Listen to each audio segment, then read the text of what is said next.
देखे सपना यही इंदु। दिनेश, दिनेश, अब हमें जल्द से जल्द शादी कर लेनी चाहिए। मैं समझता हूँ इंदु, लेकिन क्या तुम्हारे पिताजी अपनी कंपनी के एक मामूली से क्लर्क से तुम्हारी शादी मंजूर करेंगे? एक ही तो औलाद हूँ मैं उनकी, जैसे भी हो मैं उन्हें मना लूंगी। वो फिर भी राजी नहीं हुए तो फिर हम शिव जी के मंदिर में भगवान को साक्षी रखकर कल ही शादी कर लेंगे। मैं इंतजार करूंगा। जो गलत है मोहनलाल, बिल्कुल गलत है। मेरे ऑफिस के एक अदना मुलाजिम का हाथ थामकर वो अपने बाप की इज्जत को नीलाम नहीं करेगी। नीलामी का वक्त तो करीब आ चुका है सेठ जी, सिर्फ बोली लगने की देर है। देखिए, मैंने तो नौकर होकर अपनी नमक हलाली का फर्ज अदा किया है, बाकी अपने खानदान की इज्जत को हलाल होने से बचाना वो आपका काम है। मोहनलाल, ये मैं कैसे मान लूं?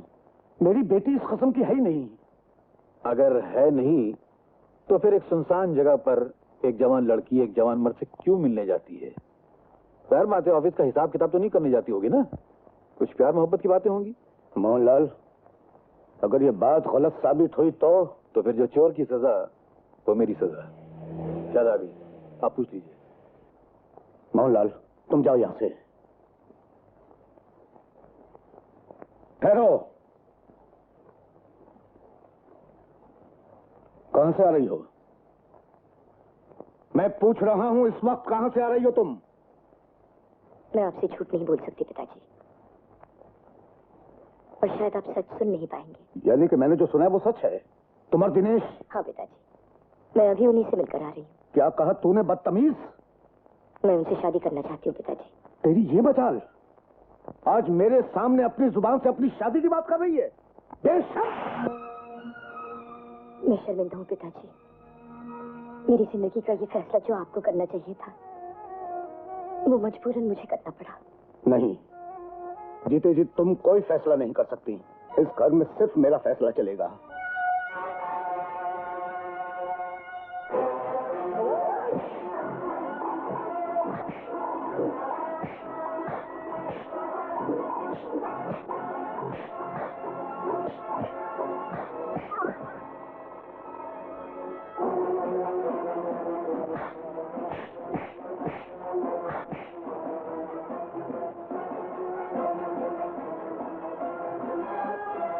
इसे ले जाकर इतनी दूर फेंक दो कि न कभी पुलिस को इसकी लाश मिले और न किसी को याद रहे कि दिनेश नाम का कोई आदमी कभी इस दुनिया में पैदा हुआ था।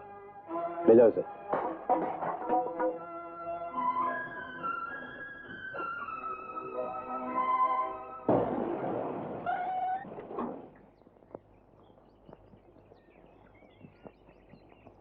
यहाँ तो कोई भी नहीं बेटे। लेकिन पिताजी, उन्होंने मुझसे वादा किया था कि वो यहीं आएंगे। लेकिन यहाँ जमाना और था जब लोग वादे करके निभाया करते थे। अब तो वादों के साथ दिल तोड़ देना जमाने का फैशन हो गया है। नहीं नहीं, ऐसा नहीं हो सकता। हो क्या नहीं सकता, हो चुका है। मुझे अभी पता चला कि दिनेश हिंदुस्तान छोड़ के जा रहा है। कहाँ जा रहा है? लंदन। आप झूठ बोल रहे हैं, वो ऐसा कभी नहीं कर सकते। सेठ जी, ये तो प्यार के जज्बात मेरी बात मानने से इनकार करें, लेकिन आप तो सुनिए। चलिए एयरपोर्ट चलकर उसे रोकते हैं, कहीं आज वो चला गया तो समझ लीजिए आपकी इज्जत हमेशा के लिए ले जाएगा। हाँ चलो। एक्सक्यूज मी प्लीज, ये लंदन की फ्लाइट जाने में कितनी देर बाकी है? फ्लाइट तो जा चुकी है। जा चुकी है? प्लीज सर, अपने मुसाफिरों की लिस्ट देके बताइए कि दिनेश नाम का कोई आदमी लंदन गया है या नहीं। यस, मिस्टर दिनेश सक्सेना जा चुके हैं। वो जा चुके हैं? सेठ जी, अब तो आपको मेरी बात पे विश्वास आया ना? चलो चलो बेटे, आओ। ये लो। हाँ बेगम सर। यस टगेश, मैं तुमसे बात करता हूँ।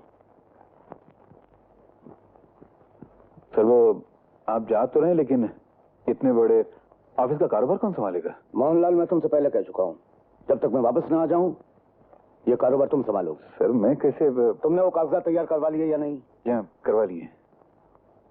सर जी, वो मेरे कमजोर कंधे इस लायक तो नहीं कि इतने बड़े कारोबार का बोझ उठा सके, लेकिन आपके लिए जान हाजिर है। मैं जानता हूं इस वक्त आपके दिल पे क्या बीत रही है। मोहनलाल, इंसान आसमान से गिरी हुई बिजली से बच सकता है, मगर औलाद की गिराई हुई बिजली से नहीं बच सकता। ऐसा क्यों कहते हैं? साइन कीजिए। आप फिक्र क्यों करते हैं? जब तक हम जैसे वफादार जिंदा हैं, आपको हर तूफान, हर मुसीबत से बचाते रहेंगे। आप कारोबार की बिल्कुल फिक्र मत कीजिएगा, सब मैं संभाल लूंगा। आप सिर्फ इस खानदान की इज्जत को बचा लीजिएगा, बस। मोहनलाल, आज से सारे कारोबार की जिम्मेदारी तुम्हारी। जिम्मेदारी क्या मालिक? आज से समझ लीजिए कि कारोबार मेरा ही हो गया। ध्यान रखना।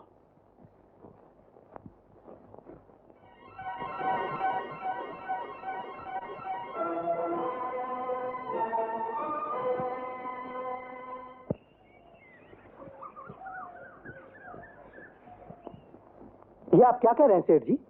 जब आपकी लड़की बच्ची के बारे में पूछेगी तब? मैं झूठ बोलूंगा डॉक्टर। अपनी बच्ची की इज्जत के लिए, अपने खानदान की इज्जत के लिए मैं झूठ बोलूंगा। डॉक्टर साहब, मैं जिंदगी भर इस बच्ची की परवरिश के लिए जितना भी चाहूं खर्च कर सकता हूं, लेकिन भगवान के लिए आप मेरे खानदान की इज्जत बचा लीजिए, मेरी बच्ची की इज्जत बचा लीजिए। मैं आपके पांव पड़ता हूं। ये क्या कर रहे हैं आप? डॉक्टर, ये सर आपके सामने झुका है, इसे समाज के सामने मत झुकने दीजिए। आप जितना चाहे मैं खर्च करूंगा, लेकिन इस बच्ची को किसी अनाथाश्रम में भिजवा दीजिए। मोहनलाल, तुम मालिक की कुर्सी पर? क्यों, तुम्हें कोई एतराज है क्या? एतराज क्या?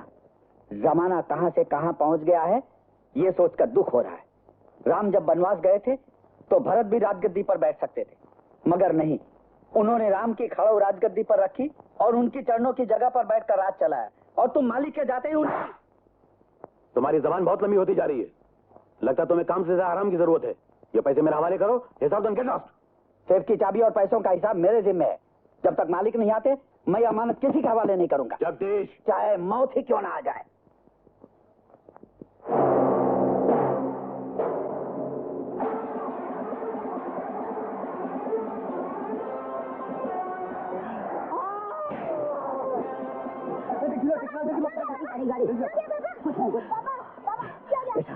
मेरा पैर अभी लेकर जाओ। ये क्या बदतमीजी है? बदतमीजी तो आप कर रहे हैं मिस्टर रतनलाल।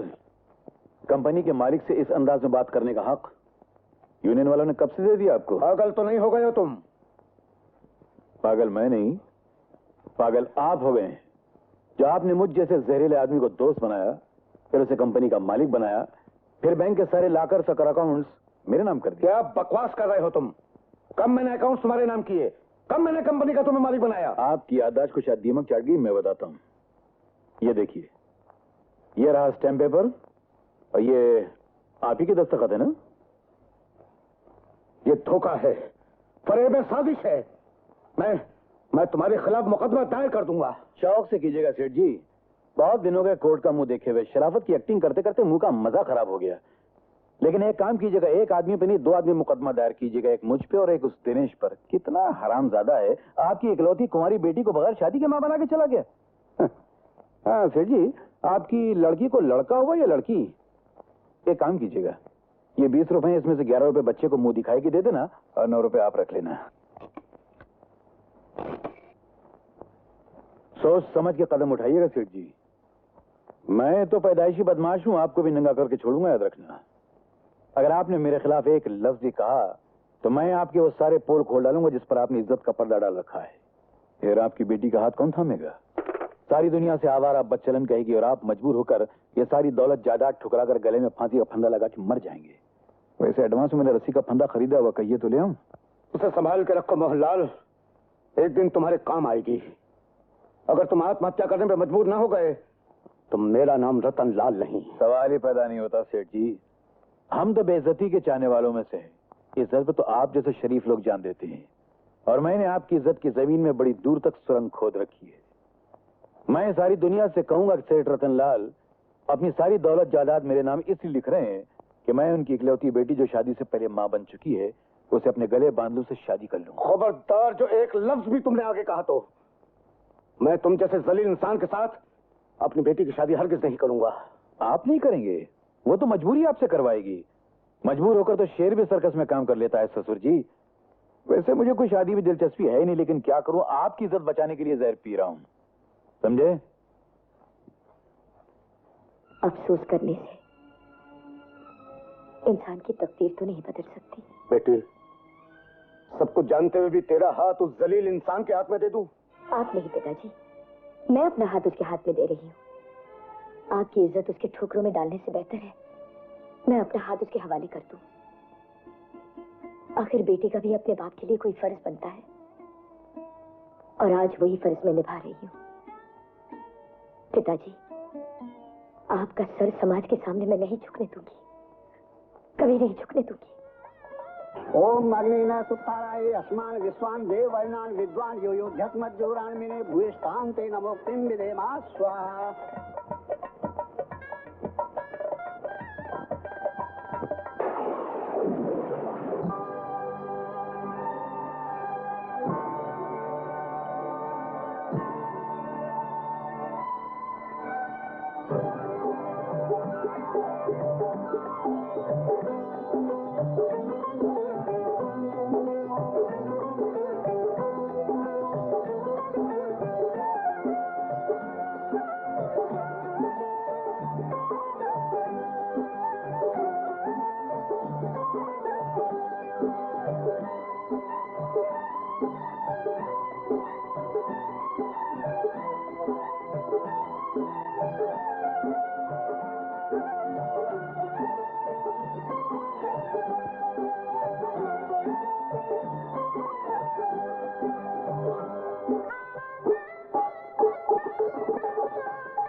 आज सारा शहर आपके बेटे के गुण गा रहा है। आपके बेटे ने सारे इनाम जीत लिए, हर मैदान में, पढ़ाई में, खेल में, हर इम्तिहान में फर्स्ट आया। अब तो सिर्फ असली इम्तिहान में पास होना बाकी है। पिताजी, मेरी जिंदगी का सबसे बड़ा इम्तिहान, जब तक मैं मोहनलाल की कंपनी को तिनकों की तरह ना बिखेर दूं, मैं चैन से नहीं बैठूंगा। पिताजी, पिताजी मुझे आशीर्वाद दीजिए। पिताजी, पिताजी मुझे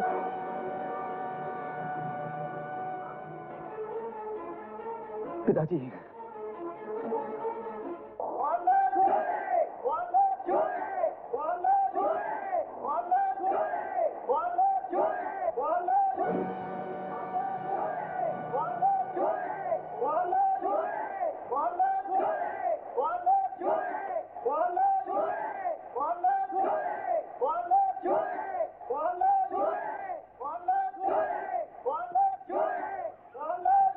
ये क्या हो रहा है? सेठ जी, सारे मजदूर हड़ताल कर रहे हैं। और तुम यहाँ क्या कर रहे हो? आपके इशारे की देर है, एक एक की हड्डी पसली तोड़ कर रख दूंगा। वाह वाह, क्या अकलमंद लोग पाल रखे हैं मैंने। हड्डी पसली तोड़ोगे तो वो अस्पताल जाएंगे, फैक्ट्री में काम करने आएंगे। और आजकल हड्डी पसली तोड़ने से काम नहीं चलता, बल्कि अकल की फैक्ट्री से काम चलता है। वो मजदूरों का लीडर गोविंदा कहाँ है? आपके दफ्तर के बाहर खड़ा है। नमस्ते मालिक। अंदर आओ। गोविंद, ये नारेबाजी, ये हड़ताल कौन लाया फैक्ट्री में? आपके बोनस देने के झूठे वायदों ने। अब तो हम अपना हक लेंगे या जान दे देंगे। गोविंद, अमीर और गरीब का टकराव ऐसे होता है जैसे पत्थर से शीशे का टकराव। पत्थर का कुछ नहीं बिगड़ता, लेकिन शीशा जो है वो टूट के बिखर जाता है। इसी तरह अगर मैं अपनी फैक्ट्री 50 साल बंद रखूं तो आराम से जिंदगी गुजार सकता हूं, मगर तुम लोग 5 दिन नहीं गुजार सकते। इसलिए जिद मत करो, चुपचाप समझौता कर लो। जैसे ही माल बाहर जाएगा, रकम आएगी, और रकम आने के बाद सबसे पहले मजदूरों की मांग पूरी कर दी जाएगी। इसलिए जाओ और शराफत से काम शुरू कर दो। जाओ। भाइयों, सेठ जी ने हमारी मांगे मान ली है, सबकी तनख्वाहें वायदा भी किया है, और माल बाहर जाते चलके अपने आप चालू हो गई।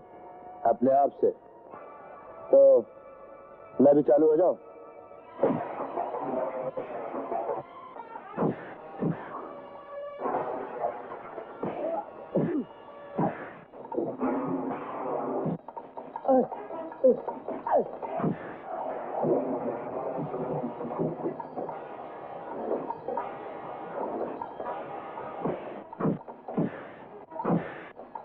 पूछ रहे थे। क्या पूछ रहे थे? हम ये पूछ रहे थे कि ये बात अभी तो वहाँ हो रही, ज्यादा बकवास करोगे तो यहाँ शुरू हो जाएगी। हो जाने दो। गरीब तो हमेशा अमीर से मारी खाता आया है, लेकिन जिस दिन गरीब का हाथ अमीर पर उठ जाएगा, अमीर तिनके की तरह बिखर जाएगा।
चालू हो गई जरा।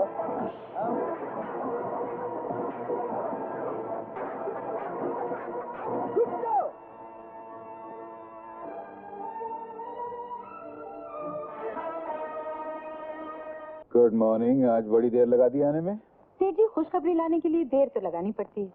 खुशखबरी? कैसे खुशखबरी? आपने जो टेंडर भरा था उसे पास करवा के लाई हूँ। रियली? एक्सीलेंट। इसे कहते हैं secretary. Beautiful. Thank you. Tender pass तो हो गया, लेकिन उसे अपने हाथों में लाने के लिए पहले उनके हाथ में कुछ देना पड़ेगा। Of course. कितनी? 1 लाख रुपया। ओके, मंजूर। लेकिन एक और कॉम्प्लिकेशन भी तो है। क्या? फैक्ट्री में मजदूर बोनस वगैरह न मिलने की वजह से काम ठीक से नहीं कर रहे हैं। अगर वक्त पे माल सप्लाई नहीं किया गया तो इतना हर्जाना भरना पड़ेगा कि कंपनी का दिवाला निकल जाएगा। उसका भी तोड़ है मेरे पास। कॉन्ट्रैक्ट आ जाए तो मजदूर भी काम पर आ ही जाएंगे। फिर मजदूरों का क्या है? प्यार से सर पे हाथ फिरा दो, बोनस देने का झूठा वादा कर दो तो आग पे रखी बर्फ की तरह पिघल जाते हैं। मैं भी झूठे वादों की आग से मजदूरों को बर्फ की तरह पिघला दूंगा। Don't worry.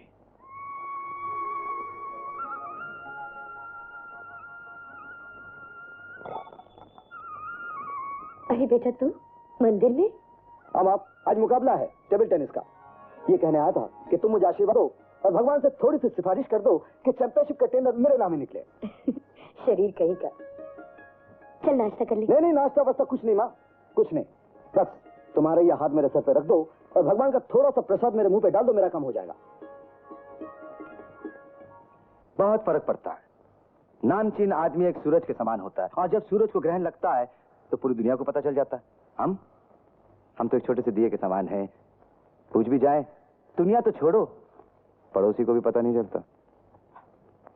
बातें बहुत अच्छी करते हो। करते क्या हो? बस एक ही काम करता हूँ।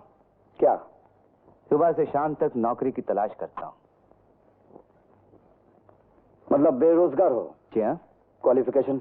MA first class gold medalist. लेकिन लगता है कि कुछ ही दिनों में मेडल बिकने वाला है, क्योंकि जिंदगी गाड़ी तो चलनी ही है। बड़े ताज्जुब की बात है, MA first class first gold medalist और नौकरी नहीं। क्योंकि हमारे सर पर किसी नामचीन आदमी का हाथ नहीं है। मैं तुम्हें नौकरी दिला सकता हूं। बस समझ लो मेरे दोस्त, मेरा काम हो गया। तुमने मंजिल की बढ़ती हुई पहली सीढ़ी पर मेरा कदम रखवा दिया है। अगर भगवान ने चाहा तो बहुत जल्द मंजिल तक पहुंच जाऊंगा। ठहरो साहब।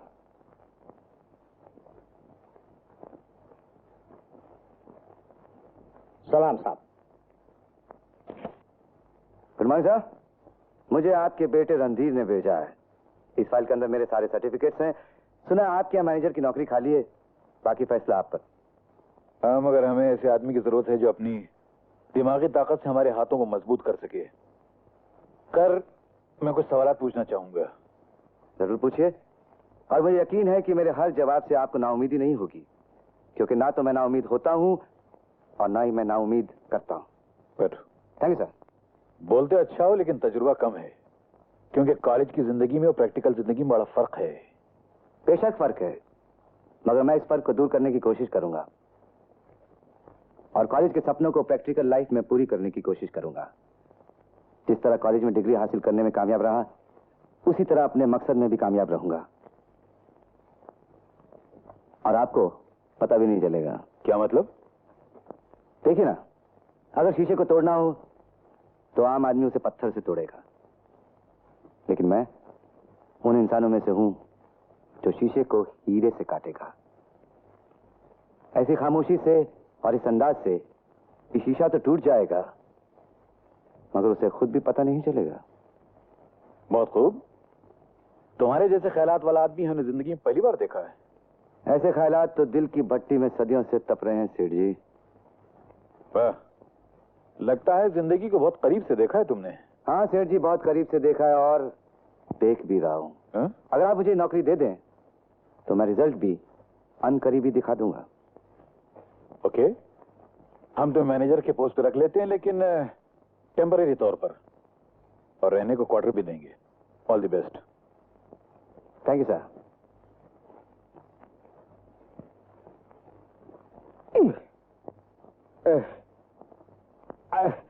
अभी तुम हमको ज्यादा नहीं चढ़ सकती है, तुमको जाना ही पड़ेगा।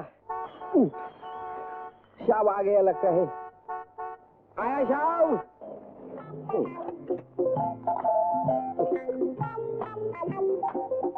सलाम शाब। सलाम। आप ही इधर का नया मैनेजर है ना? जी हाँ, फरमाइए, खैरियत तो है? नहीं साहब, मैं आपका खैरियत नहीं, मैं आपका नौकर हूँ। आप जिधर बुलाएंगे उधर हाजिर हो जाएगा। मेरा कमरा किधर? सीधा हिसाब है साहब, इधर से अंदर जाके वो पहला कमरा है ना। अच्छा, वो मेरा कमरा है। नहीं साहब, उसके बाजू में दूसरा वो कमरा है ना। अच्छा, वो मेरा कमरा है। नहीं साहब, आप बीच में बोलते हैं, हमारे खोपड़ी में से बात निकल जाता है। आप अंदर जाके लेफ्ट के अंदर, नहीं राइट के अंदर वो जाके समझ गया।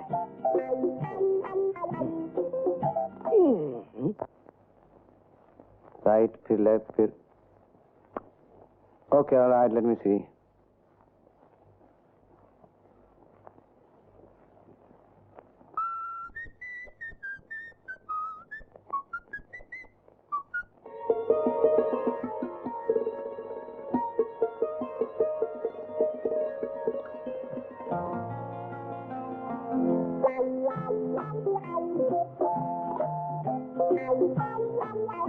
आप हैं कौन? यहाँ कैसे आए? यही सवाल मैं आपसे कर सकता हूँ कि आप मेरे कमरे के बाथरूम में क्या कर रही थी?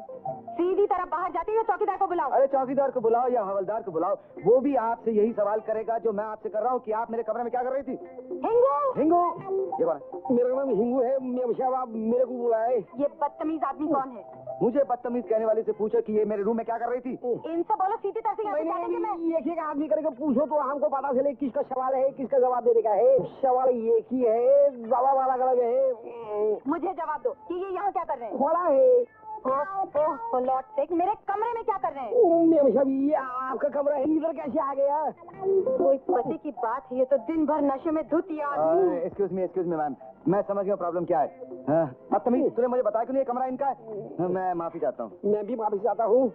मैम साहब, ये अपने कंपनी का नया मैनेजर है। सॉरी।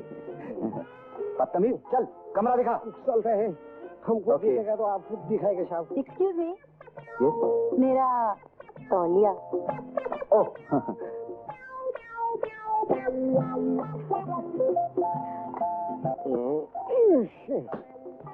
साहब, ये आपको कमरा है, आप इधर आराम कीजिए। मैं कुछ पीने को बंदोबस्त करता हूँ। क्या? चाय पानी पीने को बंदोबस्त करता हूँ।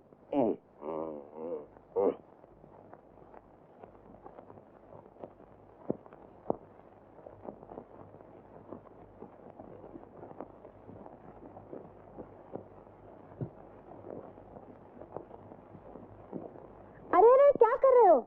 क्या कर रहा हूँ? चाय में राख झटक रहे हो और एस्ट्रे को चाय की प्याली समझकर पी रहे हो। ये जरा एक बड़े गहरे केस में खोया हुआ था। हाँ, केस में खोए थे। मैं जब से ब्याह कर इस घर में आई हूँ, मैंने आपको हमेशा खोया हुआ पाया है। क्या अनाप शनाप बकती जा रही हो? है? अगर हमेशा खोया रहता हूँ तो कोर्ट में ये सब बड़े बड़े मुश्किल केस कौन मेरे फरिश्ते लड़ते हैं क्या? कौन जाने क्या करते होंगे कचहरी में। मुझे तो लगता है फरियादी को जेल कराते होंगे और कातिल को इनाम दिलवाकर बाइज्जत बरी कराते होंगे। देखो माया, तुम अगर मैं... हाँ, नाराज होने की जरूरत नहीं है। तुम तो हमेशा डांटती रहती हो।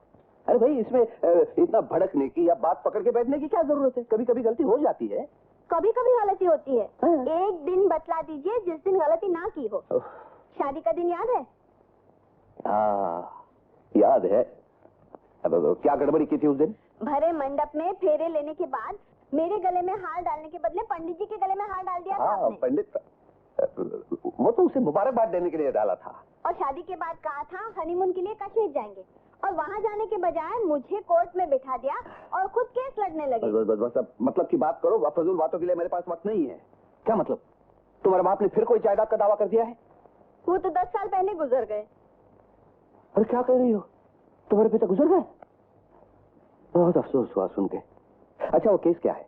अच्छा सुनो, एक बाप है जिसकी बेटी जवान है, अकेली क्लब जाती है, फिल्में देखती है, अपनी मर्जी की मालिक बनी बैठी है, और बाप एक लफ्ज भी नहीं कहता।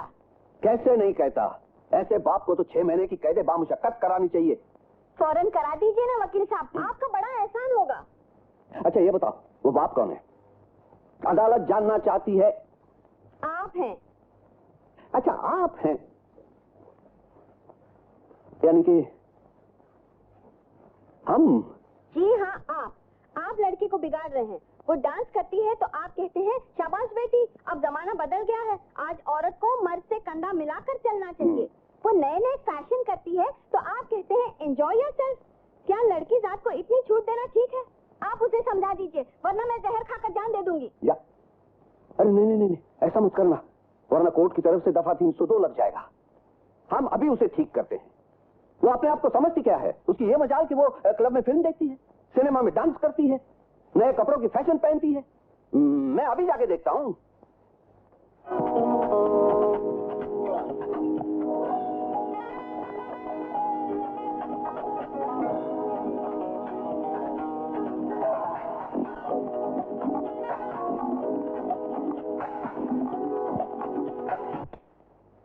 हाय डैडी। ये क्या शोर मचा रखा है? म्यूजिक सुन रही हूँ डांस की प्रैक्टिस के लिए। किससे पूछकर सुन रही हो?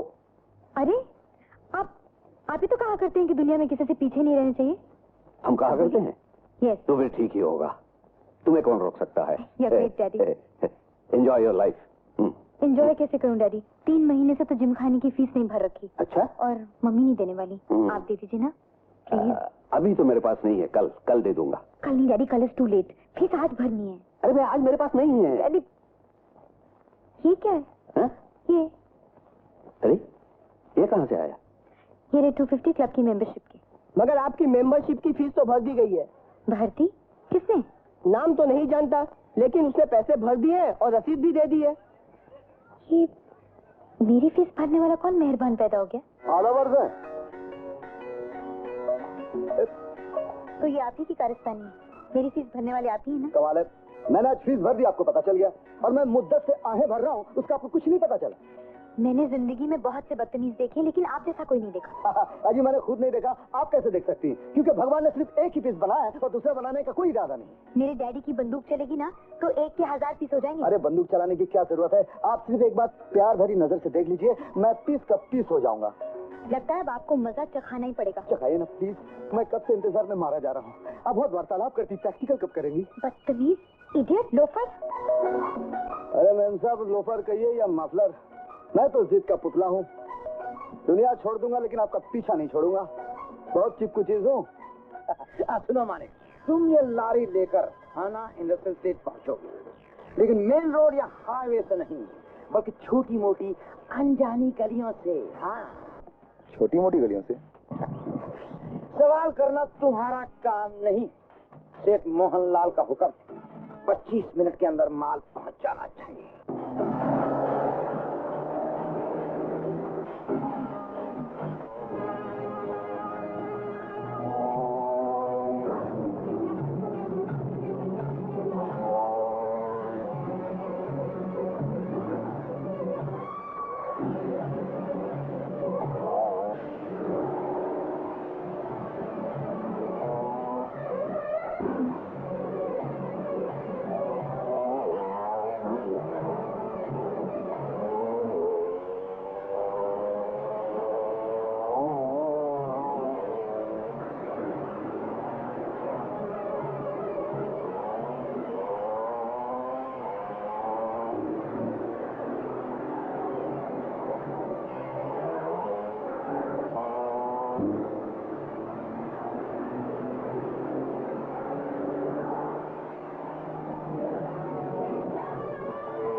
बे कमीने, मासूम बच्चे को मारकर भागता कहाँ है? भागता कहाँ हो?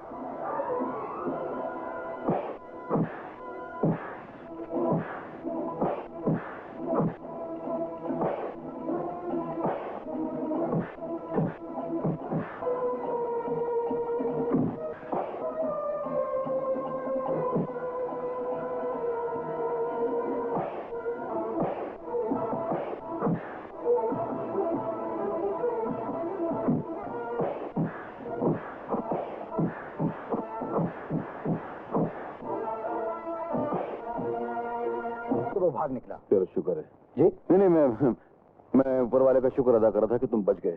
लेकिन मैंने तुम्हें कितनी बार मना किया कि इन छोटे लोगों की मुंह मत लगा कर, तुम एक बड़े बाप के बेटे हो, मगर तुमको मेरी किसी बात की परवाह नहीं है। आपको ज्यादा दुख नहीं होगा, क्योंकि जो ट्रक पकड़ा गया है उसमें गैर कानूनी माल है, और वो ट्रक किसका और गद्दार कौन है नकारा करें डरी आंखें बंद भी की नहीं जाती। आपकी तिजोरी में नोट पड़े पड़े सड़ रहे हैं। अगर आप उन सड़ते हुए नोटों से आपकी कंपनी के मजदूरों के बच्चों के खेलने के लिए एक पार्क बनवा दें तो बच्चे दुआएं देंगे आपको। मैंने फैक्ट्री पैसा कमाने के लिए खोली है, दुआएं कमाने के लिए नहीं। एक बच्चे की एक दुआ 1 करोड़ से बढ़कर होती है। मुझे उस बाजार का नाम बता सकते हो जहां बच्चों की दुआएं 1-1 करोड़ में बिकती है? ऊपर वाले के बाजार में। मुझे उस बाजार में नहीं जाना है। जाना तो सभी को है डैडी, किसी को पहले किसी को बाद में। देखो रणधीर, मैं तुमसे फजूल बहस नहीं करना चाहता, इतना कहना चाहता हूं कि मैं अपनी मेहनत के पैसे से पार्क तो एक तरफ, उस पार्क का छोटा सा बोर्ड भी नहीं बनवाऊंगा, समझे? ठीक है, तो मुझे कुछ करना पड़ेगा। क्या मतलब? डोंट वरी, मैं कोई चोरी डकैती नहीं करूंगा। मैं एक चैरिटी शो करूंगा, पार्क बनवाऊंगा बच्चों की दुआएं कमाने के लिए। कल जिसकी सूरत देखना गंवारा नहीं था, आज उसके साथ बाहों में बाहें डालकर नाचने का प्रोग्राम हो रहा है। इश्क ऐसे ही शुरू होता है, पहली सीढ़ी नफरत की, दूसरी मोहब्बत की, और तीसरी चिट्ठी या खत की, और आखिरी खुल्ला मोहब्बत की। तुम लोगों को कोई शर्म हया है कि नहीं? जो मुंह में आया बकते हो यार। ये प्रोग्राम मैं उस रोड साइड रोमियो से इश्क लड़ाने के लिए नहीं कर रही हूँ, मैं बच्चों के लिए कर रही हूँ।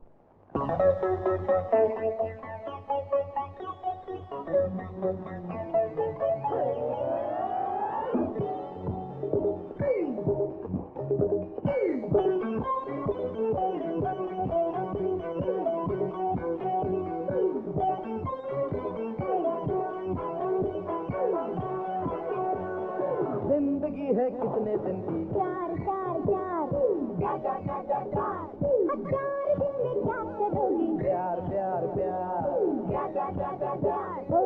प्यार में खो जाएंगे। हाँ यार के हो जाएंगे, प्यार में खो जाएंगे, यार के हो जाएंगे। यही तो है जिंदगी, है बाकी सब बेकार। अरे जिंदगी है कितने दिन की? 4 दिन में क्या करोगे? प्यार प्यार प्यार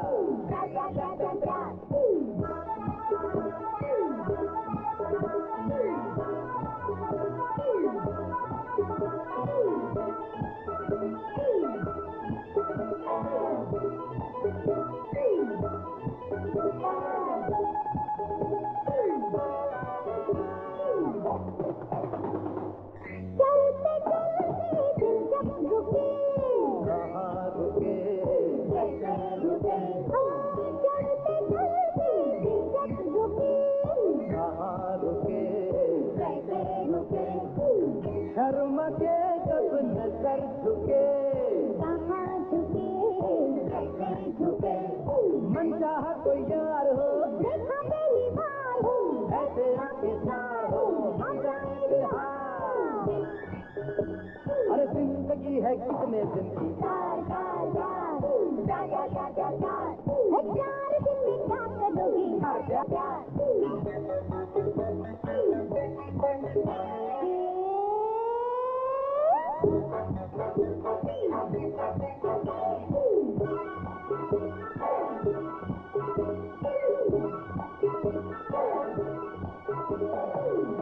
दर्द दिल की क्या है दवा, क्या है दवा, बोलो क्या है दवा, दर्द दिल की क्या है दवा, क्या है दवा, बोलो क्या है दवा, यार वो जिस्म पे दिल हो फिदा, कैसे फिदा हो कैसे फिदा, दिल हो चाहे रात हो, वो ही दिल बरसात हो, कैसे कैसी बात हो जाए इतना, जिंदगी है कितने दिन की, चार चार चार चार चार चार चार चार, 4 दिन में क्या करोगे, प्यार प्यार प्यार, प्यार प्यार प्यार प्यार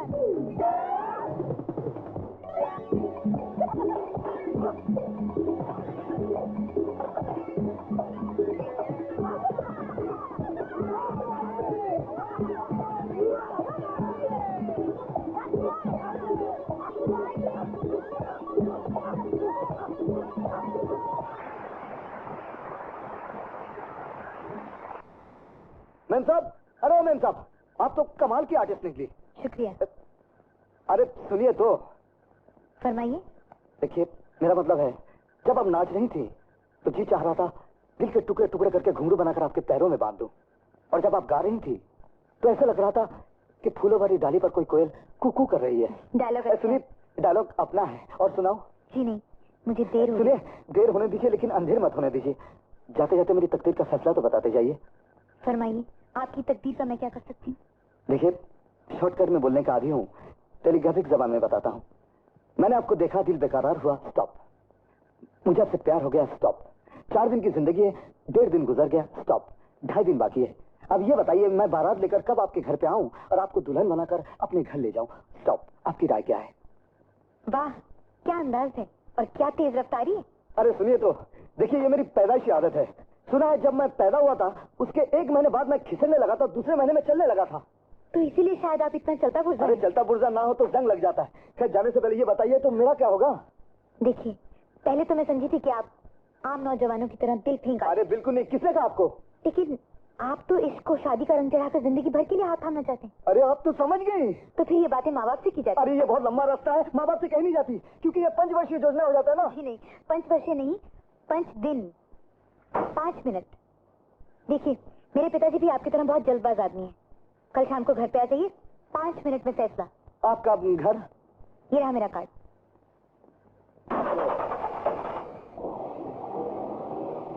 बाय।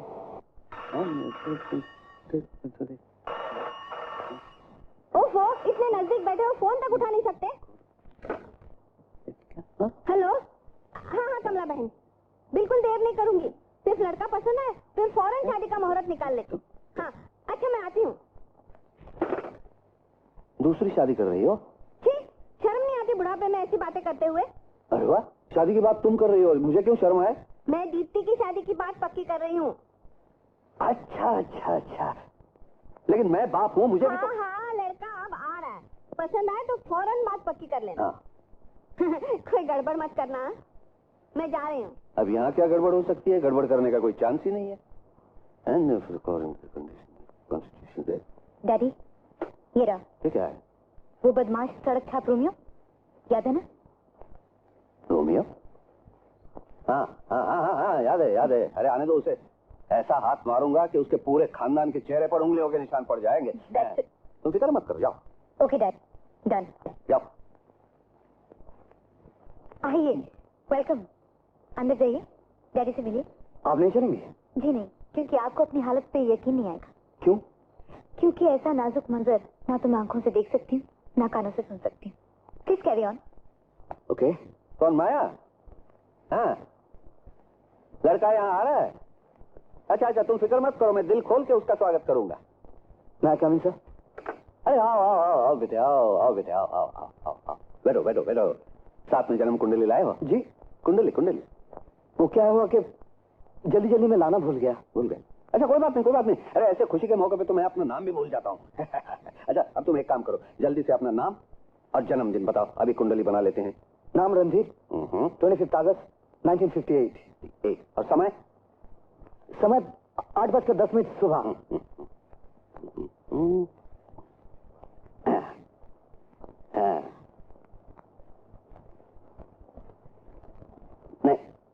नहीं, इम्पॉसिबल। क्या हुआ? इम्पॉसिबल। देखो ना, इसकी कुंडली में अष्टम स्थान में मंगल है और तुम्हारी कुंडली में राहु है। राहु और मंगल का मिलन कभी हो ही नहीं सकता। तुम्हारी और माया देवी की शादी नहीं हो सकती। ये माया देवी कौन है? वो मेरी पत्नी है। ओ आप, अरे वो तो मेरी पत्नी है। नहीं नहीं, मिस्टेक है, मिस्टेक है। हाँ, ये दीप्ति की कुंडली देखनी चाहिए। हाँ, ये हुई ना बात, जम गया मामला। इसे कहते हैं जोड़ी। तुम हमें पसंद हो।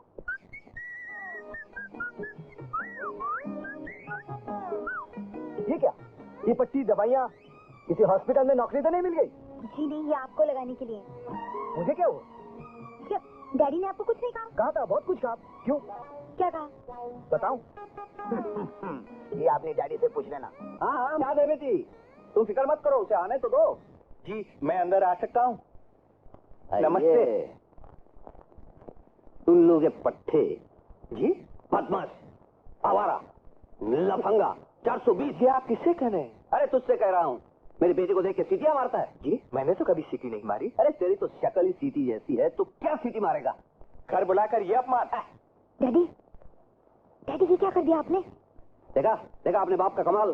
कैसा कमाल? जिसे मारना चाहिए तो उसे छोड़ दिया और इस बेचारे को पीट दिया। है?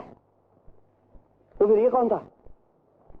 ओह हेल, जिसे शायद तुम्हारी माँ ने भेजा था। हाँ, लेकिन जिसे मैंने भेजा था उसको। अरे हाँ, उसकी और तुम्हारी कुंडली एकदम जम गई, एकदम फर्स्ट क्लास। मेरी ज्योतिष कभी धोखा नहीं खा सकती। हाँ देखो। नमस्ते जेलर साहब। आओ आओ, नमस्ते। तुम्हारे लिए खुशखबरी है। आज से तुम्हारी कैद खत्म। आज से तुम आजाद जा सकते हो। अरे क्यों मजाक कर रहे हैं साहब? अपने को तो 6 महीने की लगी है और ये तो 5 महीने पूरे हुए हैं। और फिर वो 2000 रुपए जुर्माना भी तो है। जुर्माना सरकार को मिल गया। मिल गया? किसने दिया?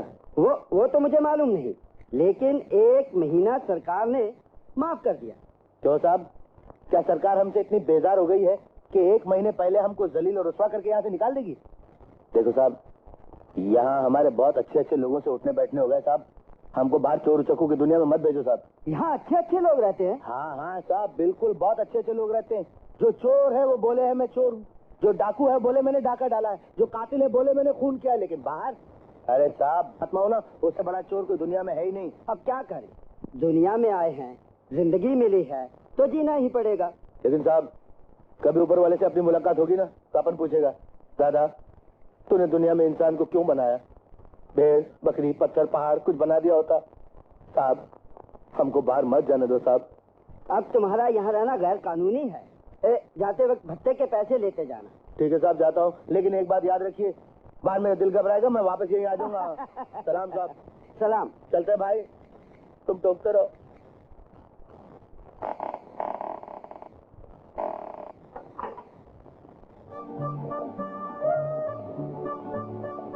अच्छा, तो ये आजादी आपने दिलवाई है। मैंने भी सोचा कि बिना नंबर निकले तो ऊपर वाला भी नहीं बुलाता, तो ये नीचे वाला कौन था जिसने वक्त से पहले मुझे आजाद कर दिया? अच्छा एक बात बताइए, कोई बहुत बड़ी मुसीबत आ गई या मजदूरों ने हड़ताल कर दी? नहीं बजरंगी, सब कुछ ठीक ठाक है। सब कुछ ठीक ठाक है? तो फिर ये 2000 रुपए देकर, मुझे आजादी दिलाकर, अपने एहसानों तले दबाकर अमीरों की तरह गुलाम बनाना चाहते हो क्या? गुलाम और बजरंगी नहीं बजरंगी, मैं अमीर बाप का बेटा जरूर हूँ, लेकिन भगवान ने मेरे सीने में गरीब का दिल लगा दिया है। जब किसी गरीब के घर में चूल्हा नहीं जलता तो मेरा दिल तड़प उठता है। यहाँ तक खींचे चले आए। कंपनी की एक मशीन खराब हो गई, बहुत से मजदूर बेरोजगार हो गए हैं, उनके घरों के चूल्हे बुझ गए बजरंगी। अब वो मशीन तुम ही ठीक करा सकते हो, उनके घरों के चूल्हे तुम ही जला सकते हो।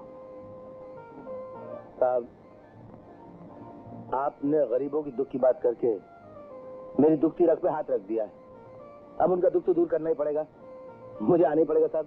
मैं आऊंगा, जरूर आऊंगा साहब। Thank you Bajrangi.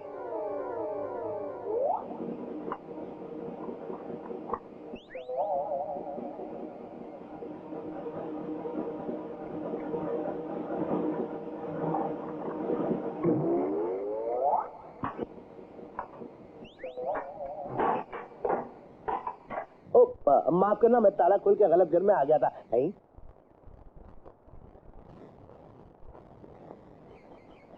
ये सामान तो मेरा है सर, ये बिस्तर भी मेरा है। वाह बजरंग बली वाह, ये सब तेरा ही कमाल है। जय बजरी तोड़ दुश्मन की नली। बजरंग बली जी, जब आपने इतना कुछ कर दिया है तो जरा कुछ खाने पीने का भी प्रबंध हो जाए।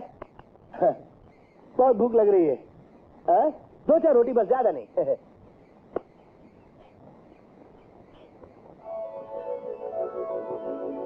नहीं हो सकता, नहीं हो सकता। बजरंगबली का हाथ नहीं हो सकता। ये हमारी चंपाकली का हाथ है। छोड़ अपन का हाथ, अपन तेरे से बात नहीं करेगा। तूने अपने को कहीं को खबर नहीं किया कि तू आने वाला है? अरे अपन सारे बस्ती को सजाकर ढोल ताशे से तेरा स्वागत करता था। अरे मैं सरकार से इनाम लेके नहीं आ रहा था, मैं जेल काट के आ रहा था। अरे छोड़ना, जेल में जाके आराम कर रहा था। यहाँ अपन का क्या हालत था मालूम है? अरे तेरी हालत कैसी है? एकदम फर्स्ट क्लास है। अरे क्या खास फर्स्ट क्लास है। इधर क्या हुआ मालूम? साला बस्ती का लोग अपने को एकदम घूर घूर के देखता था, ऐसी ऐसी ऐसी। अरे इसकी तो तू चल मेरे साथ, साख खोद के कुआं बनाता हूँ सबकी। अरे अरे छोड़ना, सारा बस्ती देखता था तो क्या सारा बस्ती को काना कर डालेगा? बैठ बैठ। अभी तू आ गया है ना, साला किसी के बाप का हिम्मत भी नहीं कि अपनी तरफ आंख उठा के देखे। एक बात बता, इस दरवाजे को बाहर से ताला लगा है, तू अंदर कैसे आई? देख, जैसे तू हमारी आंख में से घुस के दिल में उतर गया ना, वैसे ही अपन छत पे से कूद के अंदर आ तू गया। सीधे दरवाजे से क्यों नहीं आई? देखो राजा, अपन इधर से तो उसी दिन आएगा जिस दिन तुम सहरा बांध कर अपन को दुल्हन बना के लाएगा। ए बोलना, कब लाएगा इस छत पे? जब तेरे बाप का बदला ले लूंगा तब। उसने मुझे औलाद की तरह पाला था, प्यार किया, सहारा दिया। जब तक उस देवता के कातिल को नहीं ढूंढूंगा, तेरा हाथ नहीं थामूंगा।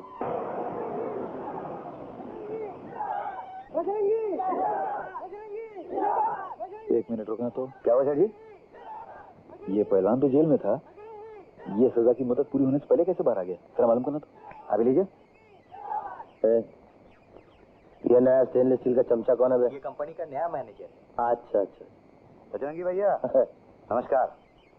जब आप जैसा बड़ा ऑफिसर हम जैसे मजदूरों को नमस्कार बोलता है ना, तो कुछ गड़बड़ है। गड़बड़ क्या होनी है? तुम्हारी तरह मैं भी सेठ का नौकर हूँ, पर सिर्फ इतना है कि तुम मशीन चलाते हो और मैं कलम चलाता हूँ। मेजर बाबू, हमने बेपैनी के लोटे बहुत देखे हैं। बात दरअसल ऐसी है कि सेठ ने तुम्हें भेजा है इसलिए कि देख क्या ये बजरंगी इतनी जल्दी छूट के कैसे बाहर आ गया। उनको बोल देना कि मारता है, अच्छा खून गंदे खून से पैदा होता है।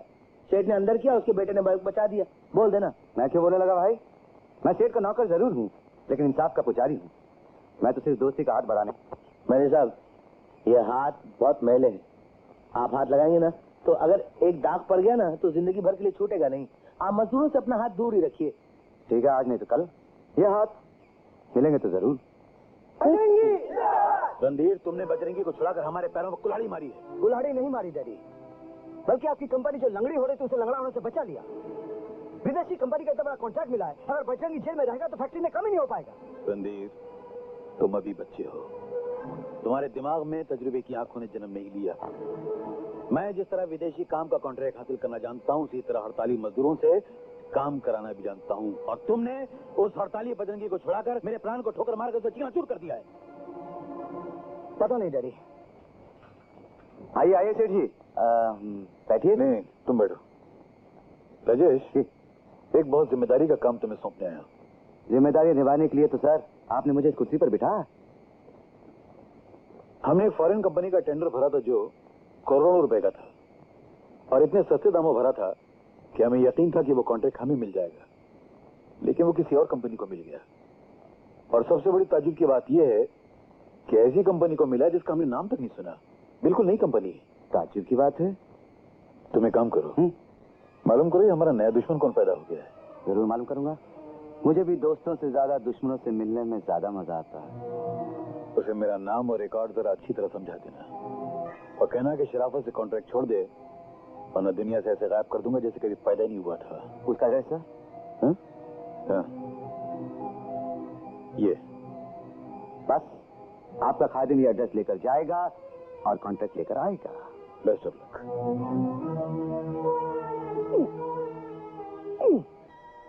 अरे गधे, ये क्या कर रहा है? गधा इतना मेहनत करके पसीना बहा के हवा भरता है गाड़ी के अंदर, और आप मेरे को गधा बोलता है। ओहो, लेकिन ये हवा निकली कैसे? वो मेरे को नहीं मालूम। हमारे आने से पहले निकला है, हमारे सामने निकलता है ना तो हम उसको बोलता है अभी मत निकलो, लेकिन हवा का क्या शब्द, वो कभी भी निकल जाता है। आप इस पंप से मोटर में हवा भरेंगे? मोटर में नहीं साहब, पहिया के अंदर भरता है, पहिया। ओहो, इसकी अकल पर बिजली क्यों नहीं गिर जाती? पिछले के लिए टाइम गलत ही साहब, वो बारिश के मौसम में आते हैं। ओफो, इस बेवकूफ से कौन बहस करेगा? मैं पैदल ही चला जाता हूँ। इतना मेहनत करता है, ऊपर से बेवकूफ बोलता है, कुछ समझ नहीं।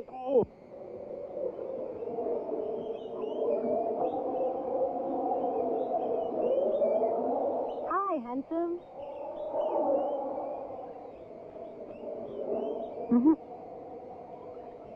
मेरा इशारा आप ही की तरफ है। खुदा खैर करे। या तो मेरा दिमाग खराब है या आपकी तबीयत। क्यों? आपके देखने और बोलने का अंदाज कुछ बदला बदला सा नजर आ रहा है। अंदाज तो कब से वही है, लेकिन अगर आपकी समझ में नहीं आता तो मैं क्या करूं? अच्छा, बड़ा बेवकूफ हूँ मैं तो एक मुद्दत से आपके पीछे लगी हूँ। मगर पीछा करने की क्या जरूरत थी? सामने आ जाती, गले में बाहें डाल देती, आंखों में आंखें डाल के दिल की बात कह देती। तो मौसम का इशारा समझ लीजिए। ये ठंडी गुदगुदाने वाली हवाएं, ये फिजा, ये भीनी भीनी खुशबू। हाँ, कुछ कुछ समझ में आ रहा है। देखिए, घर चलते हैं। खुद ही दावत देते हो, खुद ही भगा रहे हो। वो सर्दी बहुत लग रही है ना? अरे हमारे और करीब आ जाइए, सर्दी भगाने के बहुत से इंतजाम है हमारे पास। जी नहीं, पहले घर वापस चलते हैं और एक गरम गरम चाय की सत्यानाश प्याली पीते हैं। ये प्रोग्राम हम कल पर रखेंगे। Nice meeting you, bye bye.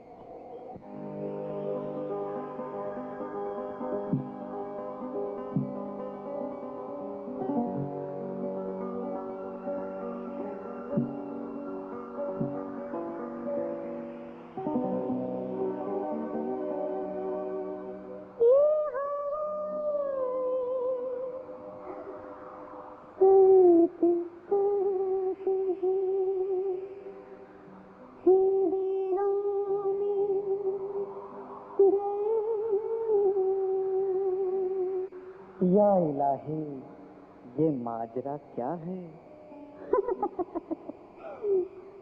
ये हवाएं सर्द सर्द, ये हवाएं सर्द सर्द, ये दिलों में गर्मियाँ, फिर इतनी गोरियाँ क्यों, फिर इतनी गोरियाँ क्यों, दो दिलों के दरमियाँ। ये हवाएं सर्द सर्द है, ये हवाएं सर्द सर्द है। हवाओं के क्या क्या रुख बदल रहे हैं, जलाने वाले खुद चल रहे हैं।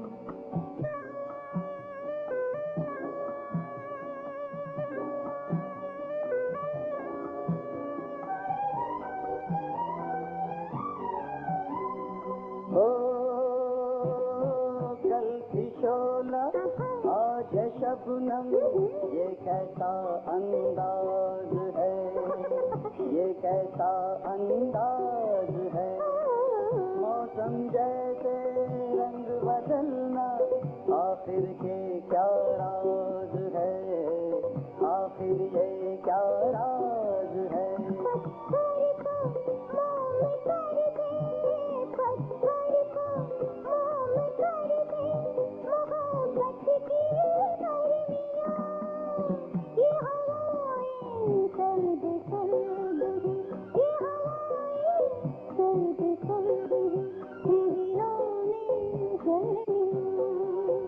फिर इतनी दूरियां क्यों, फिर इतनी दूरियां क्यों, दो दिलों के दरमियां, ये हवाएं सर्द सर्द हैं।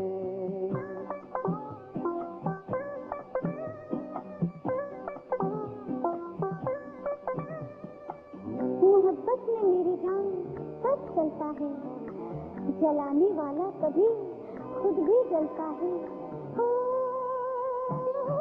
आते जाते यूं टकराना, कुछ तो बात जरूर है, कुछ तो बात जरूर है। कोई ना समझे, कोई ना जाने, दिल को क्या मंजूर है, दिल को क्या मंजूर है। क्या जाने कब शुरू हो, क्या जाने कब शुरू हो ये दिलों की दास्तां। ये हवाएं सर्द सर्द हैं, ये हवाएं सर्द सर्द हैं। ये रहा आपका कोट, मैं गई और आई, तब तक आप यही इंतजार कीजिए। ओ डैडी, बेटी, डैडी, बेटी, आप यहाँ कब आए? बेटे मैंने एक बहुत बड़े कॉन्ट्रैक्ट के लिए एक टेंडर भरा था और वो कॉन्ट्रैक्ट मुझे मिल गया, इसीलिए। डैडी आप वो कॉन्ट्रैक्ट छोड़ दीजिए। क्या? सिर्फ सर ही नहीं झुकाना, उसे उसकी गुनाहों की सजा दिलानी है और इसलिए मैं यहाँ आई हूँ। तुम क्या मतलब? मैं कुछ समझा नहीं। मैं मोहनलाल के यहाँ काम करती हूँ। बेटी तुमने मुझे पहले क्यों नहीं बताया? अगर बता देती तो आप मुझे यहाँ हरगिज नहीं भेजते। नहीं बेटे, पैसे और झूठे वादों से वो साग को ठंडा कर देगा। नहीं, वो बहुत मगरूर आदमी है, सर नहीं झुकाएगा, मजदूरों के सामने कभी अपनी हार नहीं मानेगा। और अगर झुका दिया तो? अगर झुका भी दिया तो आपकी बेटी उसके करोड़ों का नुकसान करवा कर रहेगी। बेटी तू अकेले इतने बड़े दुश्मन का सामना कैसे करेगी? एक मौका तो दीजिए, लेकिन और सवाल मत कीजिए, मुझ पे विश्वास रखिए। अब मुझे माँ से भी मिलना है, उससे पूछना चाहती हूँ मैं, ऐसा कौन सा कसूर था मेरा जिसकी इतनी बड़ी सजा दी मुझे?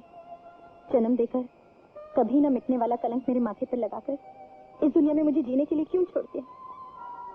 देखूं तो सही, ऐसी कौन सी औरत है वो जिसने माँ होकर ममता का अपमान किया? ठीक है बेटी, ठीक है, जैसे तेरी मर्जी। जा, मैंने कॉन्ट्रैक्ट छोड़ दिया।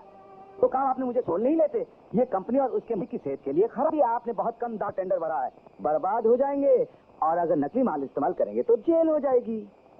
और ऐसे भी मैंने उन्हें बहुत सैकड़ों एग्जांपल्स दिए। अरे एयर कंडीशन रूम में उन्हें पसीना छूट गया। सेठ जी, ऐसे काबिल आदमी की तो फौरन तरक्की हो जानी चाहिए। लो, किसी बात पे शिकार हो जाए। Thank you sir, thank you very much. मालिक के सामने सिगरेट पीना बदतमीजी होती है। देखिए ना, जूता कितना भी कीमती हो लेकिन पहना तो पाँव में ही जाता है। वाह वाह, बहुत खूब। एक मिनट, तुम्हारे शब्दों की तरह तुम्हारा लाइटर भी बहुत खूबसूरत है।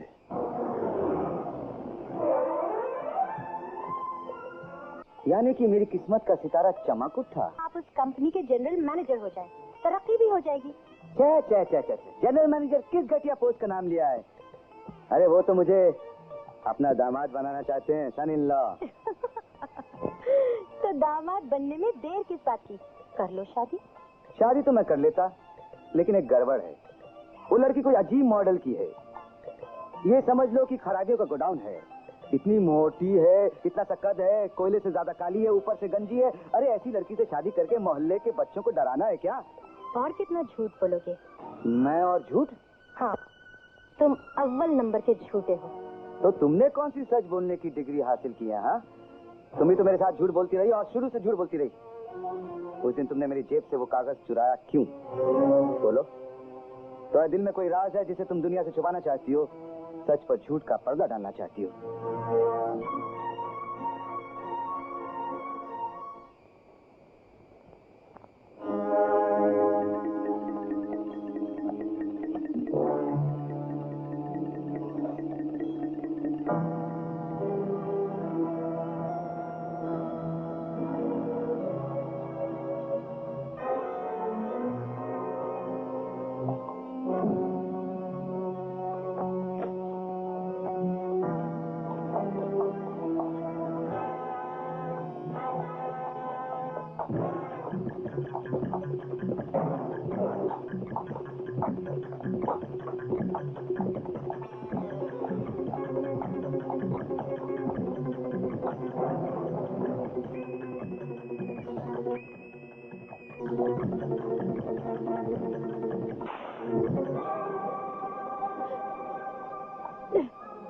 अच्छा, तो आप हैं मोहनलाल की पर्सनल सेक्रेटरी। मुझे तो पहले से ही शक था। छोड़ दो मुझे। अरे ठहरो तो सही।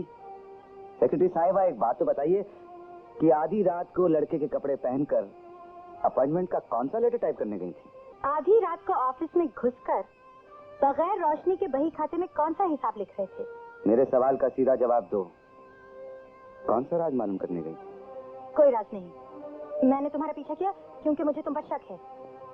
अगर तुम्हें मुझ पर शक था तो शोर मचाकर तुमने दरबान को क्यों नहीं बुलाया, लोगों को इकट्ठा क्यों नहीं किया, मुझे देखकर भाग क्यों गई? मेरे सवाल का सीधा जवाब दो वरना तुम्हारी जान। ये तो मेरे पास भी है। बहुत खूब। तुम्हारी ये नाजुक पिस्तौल बता रही है कि ऑफिस में सेक्रेटरी का सिर्फ ढोंग रचाती हो। हाँ, और तुम्हारे हाथ की पिस्तौल ये साबित कर रही है कि तुम भी मैनेजर का सिर्फ ढोंग रचाते हो। फिर तुम्हारी असलियत क्या है? मेरी असलियत? अगर हम दोनों साथ हो जाएं, तो मंजिल हम दोनों के लिए आसान हो जाएगी।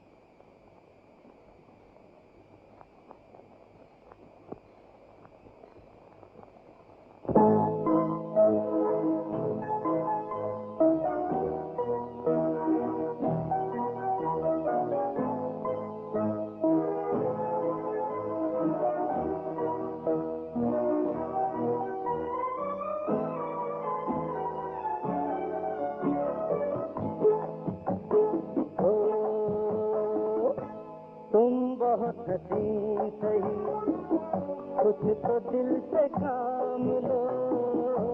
तुम बहुत हसीन सही, कुछ तो दिल से काम लो। प्यार तुमसे भी हसीन, प्यार का प्याम लो। ये प्यार का प्याम अजीब खैरियत तो है,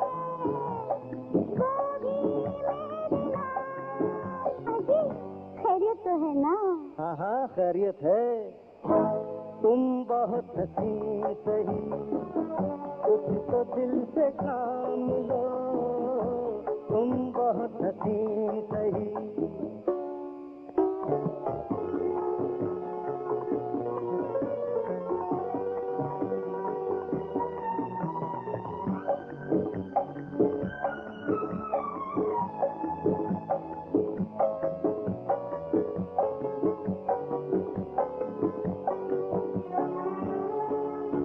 ज्यादा सुर्ख है आगे हसीन लब, प्यास मेरी नहीं वो भी जवां है अब। इन लबों के नाम तुम प्यास का सलाम लो। प्यार तुमसे भी हसी, प्यार का प्याम लो। दीवानी दीदा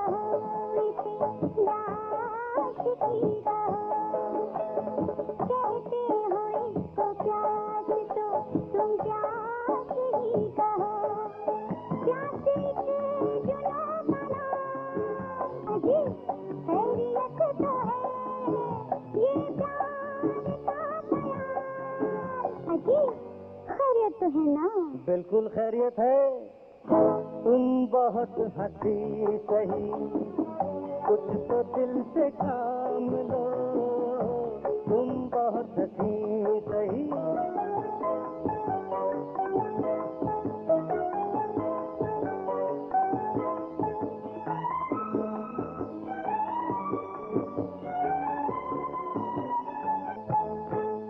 दूर दूर चल चुके अब करीब आओ तुम, करीब आओ तुम।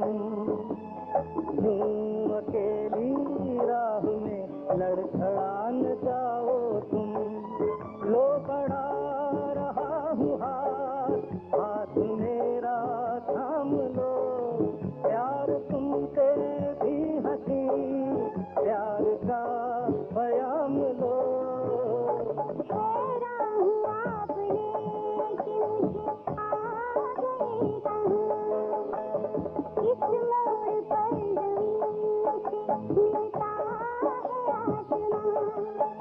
आकार ये मकान अजीब खैरियत तो है। ये प्यार का प्यार अजीब खैरियत तो है ना?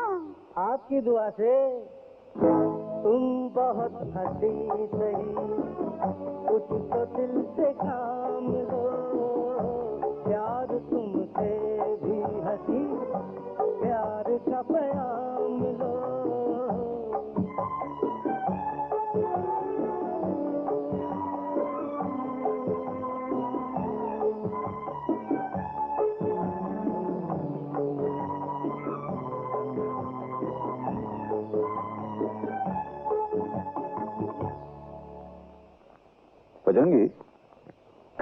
तुम ही आए थे सुपरविजन के लिए? हाँ, मैं आया तो था साहब, लेकिन आपने पहले कभी ऐसा पूछा नहीं मुझसे। पहले कभी ऐसा हुआ नहीं ना। कल रात 2 आदमी फैक्ट्री में आए थे जो चुपके से इस ऑफिस में भी आए थे। यहाँ? आप देखिए, अपन दिखने में डबल है, अपन रोल अपन कभी डबल नहीं करता। जो अपन अंदर है वही अपन बाहर है, जो अपन दिन में वही रात में। बाप ने यही सिखाया था अपने को। तुम मुझे गलत समझ रहे हो बजरंगी। मैं ये नहीं कह रहा हूँ कि इसमें तुम्हारा कोई हाथ है या तुम कोई डबल रोल कर रहे हो या वो 2 आदमी तुम हो। मेरा मतलब ये है कि यहाँ अतराफ में कुछ फांदेबाजी चल रही है, थोड़ा चौकन्ना रहा करो। चौकन्ना तो हमेशा ही रहता हूँ, लेकिन अगर कोई आदमी मुझसे होशियारी करे ना तो उसके चारों कोने अलग कर देता हूँ। शाबाश, बैठो। मैं बैठूं? हाँ। क्यों?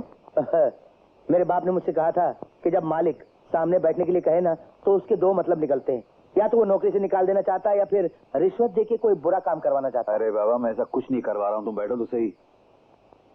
ठीक है साहब, बैठ गया। Happy new year. तुम क्या कर रहे हो यहाँ?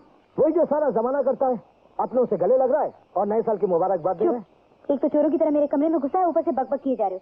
किसी ने देख लिया तो जानते हो क्या होगा? वही होगा जो मंजूर खुदा होगा। मोहब्बत की किताबों में लिखा जाएगा, गोलियां चल जाएंगी और ये परवाना क्षमा पर सीधा हो जाएगा। क्या मुसीबत है? किस तरह के आदमी हो तुम? तुम्हारे दिमाग का कोई स्क्रू ढीला है क्या? और ये बंदा तो बगैर स्क्रू के पैदा हुआ। बकवास बंद करो और निकलो यहाँ से। मम्मी ने देखा तो इतने डंडे खाओगी कि आत्मा का पेट भर जाएगा। वाह वाह वाह, इसे कहते हैं मेहमान नवाजी। अरे मेहमान के शरीर का पेट तो सभी भरते, लेकिन आत्मा का पेट भरने वाला दुनिया में पहली बार देखा है। अपनी मम्मी से कहो खाना ले आए, मेहमान हाजिर है। तुम जाते हो कि नहीं अपने साथ मुझे भी मरवाओगे? अरे क्या? मम्मी आ गई। आई मम्मी। अरे बौखलाई हुई क्यों है? बौखलाई नहीं तो नहीं। अरे पसीना पसीना क्यों हो रही है? क्या करूं मम्मी, एक तो गर्मी इतनी, समझ में नहीं आ रहा क्या। अरे सारा जमाना सर्दी से मर रहा है और तुझे गर्मी लग रही है।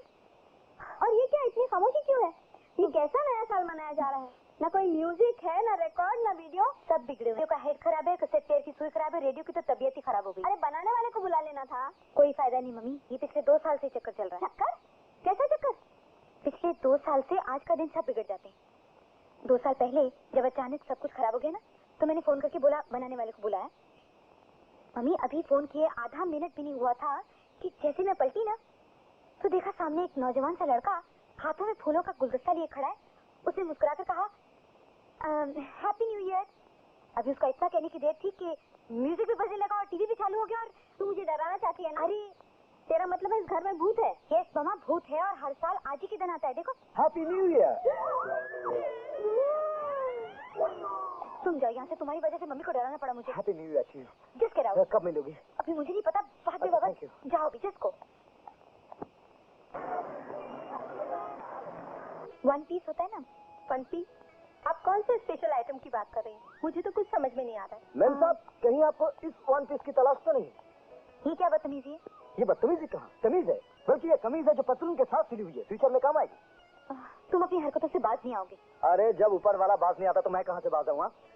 देखो, ऊपर वाले ने हम दोनों की जन्म कुंडली मिला दी है और तुम उसे हिलाने की कोशिश क्यों कर रही हो? अरे हम दोनों की जोड़ी ना कुदरत की प्रिंटिंग प्रेस में छपी हुई है। तुम अपने दिल की लाइब्रेरी खोल लो, मैं उसकी किताब खोल लेता हूँ। अरे इसमें हंसने की क्या बात है? अगर तुम्हें यकीन नहीं आता तो खोल कर देख लो। तुम आधा वर्ष है। आधा वजह उस दिन भूत बनकर मुझे डराया, आज मेरी बेटी को परेशान कर रहे हो। देखिए क्या है, मैंने आपको भूत बनकर नहीं डराया। वैसे इस शहर में एक ऐसा भूत है जिसकी शक्ल मुझसे मिलती है, लंबा। ठीक है, ये बंडल किसी और को मारना। क्या यही है तेरा 1 piece suit special item? Mummy ये वो तो तुम जाते हो या? देखिए मेरी बात तो Shut up, get out। इसमें अंग्रेजी में डरने की क्या जरूरत है? बोलिए चले जाइए। बदतमीज, चल।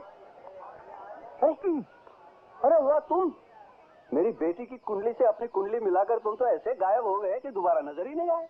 लेकिन अब कि मैं तुम्हें भागने नहीं दूंगा। सुनिए, चलो चलो।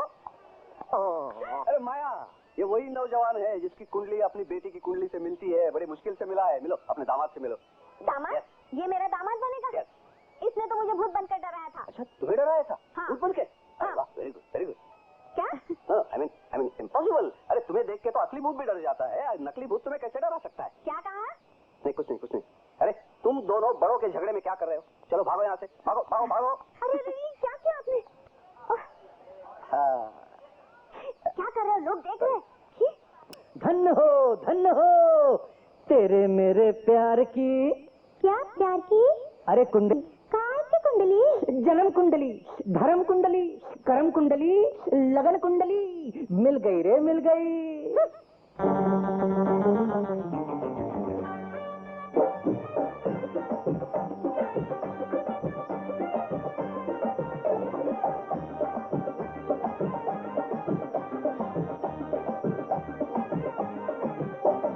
तेरे मेरे प्यार की कुंडली, जन्म कुंडली, लगन कुंडली, मिल गई रे मिल गई, मिल गई रे मिल गई। तेरे मेरे प्यार की कुंडली, जन्म कुंडली, मिल गई रे मिल गई, मिल गई रे मिल गई।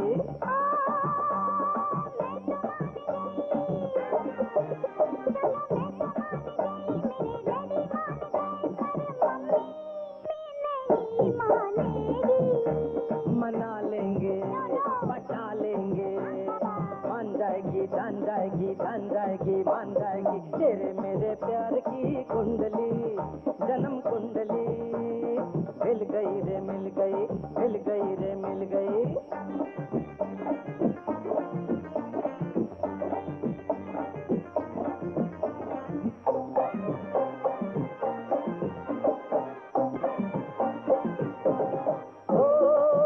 देखो हो गया कमाल, हम तो हो गए निहाल, जब से तुझे मुझे लगा 22वां साल। अरे लगा रे लगा रे लगा रे हमें 22वां साल। मीन मकर कुंभ मिथुन गुरु शुक्र शनि, मीन मकर कुंभ मिथुन गुरु शुक्र शनि, राहु केतु मिलके देखो खूब चले चाल, देखो खूब चले चाल।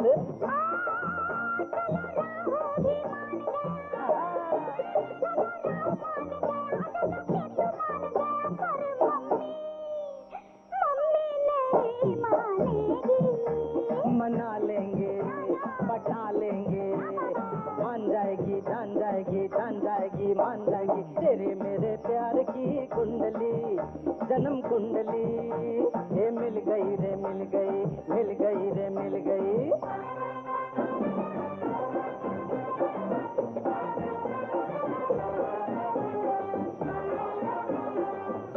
सोनिए देखो लेके बारात दूल्हा आया रे, ओ देखो लेके बारात दूल्हा आया, देखो लेके बारात दूल्हा आया रे, रानी शर्मा नाना।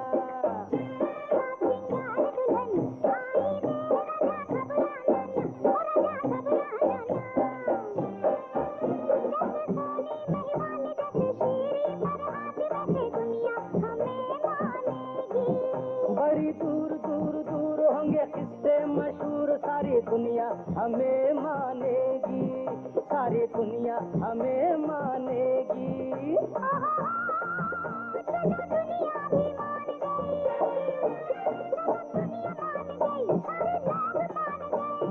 मगर मगर अरे तेरी मम्मी नहीं मानेगी। मना लेंगे, पटा लेंगे, मान जाएगी, जान जाएगी, जान जाएगी। तो कहाँ चले गए वो? एक दिन अचानक एक ट्रक के नीचे आ गए, बुरी तरह से जख्मी हो गए। फिर उसके बाद आज तक उन्हें किसी ने नहीं देखा। उस ड्राइवर का क्या हुआ? क्या वो पकड़ा गया? हाँ, इससे ज्यादा उनके बारे में कुछ नहीं मालूम। हाँ, एक बेटा भी था 7-8 साल का। मुनीम जी? जी। ये कहा अब तो वो बेटा बड़ा भी हो गया होगा, हो सकता है कि एक दिन वो अपने बाप का हिसाब लेने के लिए इस कंपनी में आए। सेठ जी?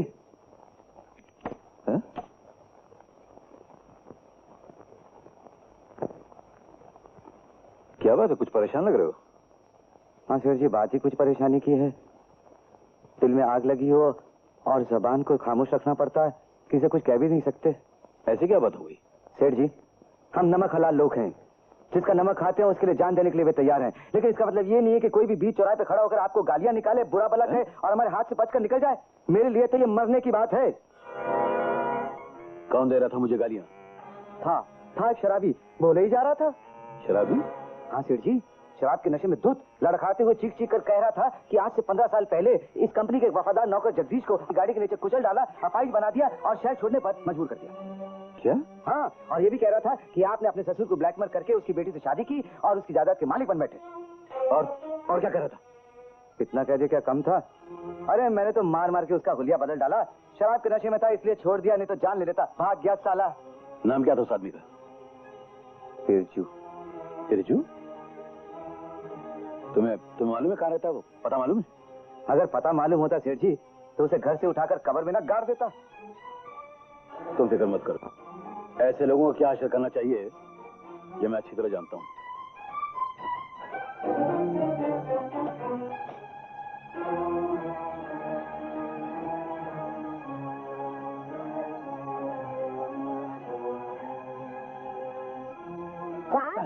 क्या लाओ? नहीं सुनो, यहाँ कोई बिरजू नाम का आदमी आता है?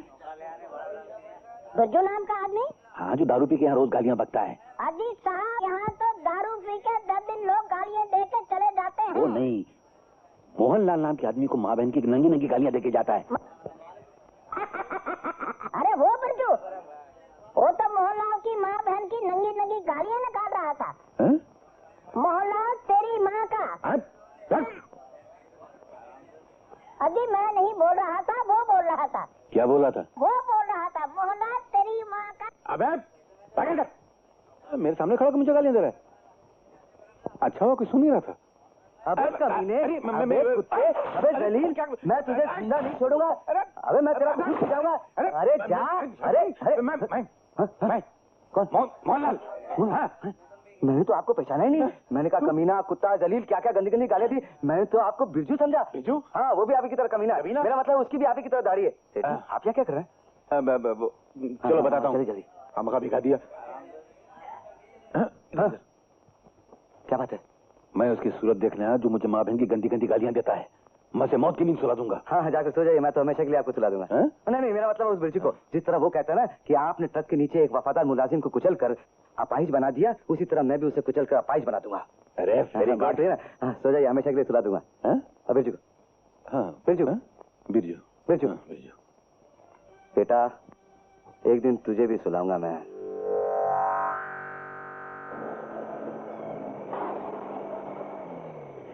देखो,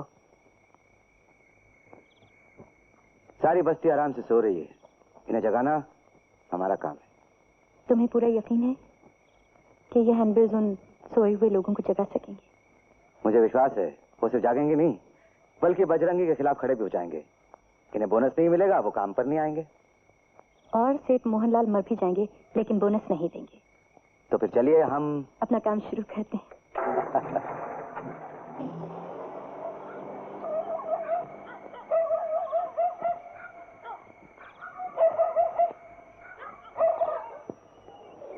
ये क्या है बजरंगी?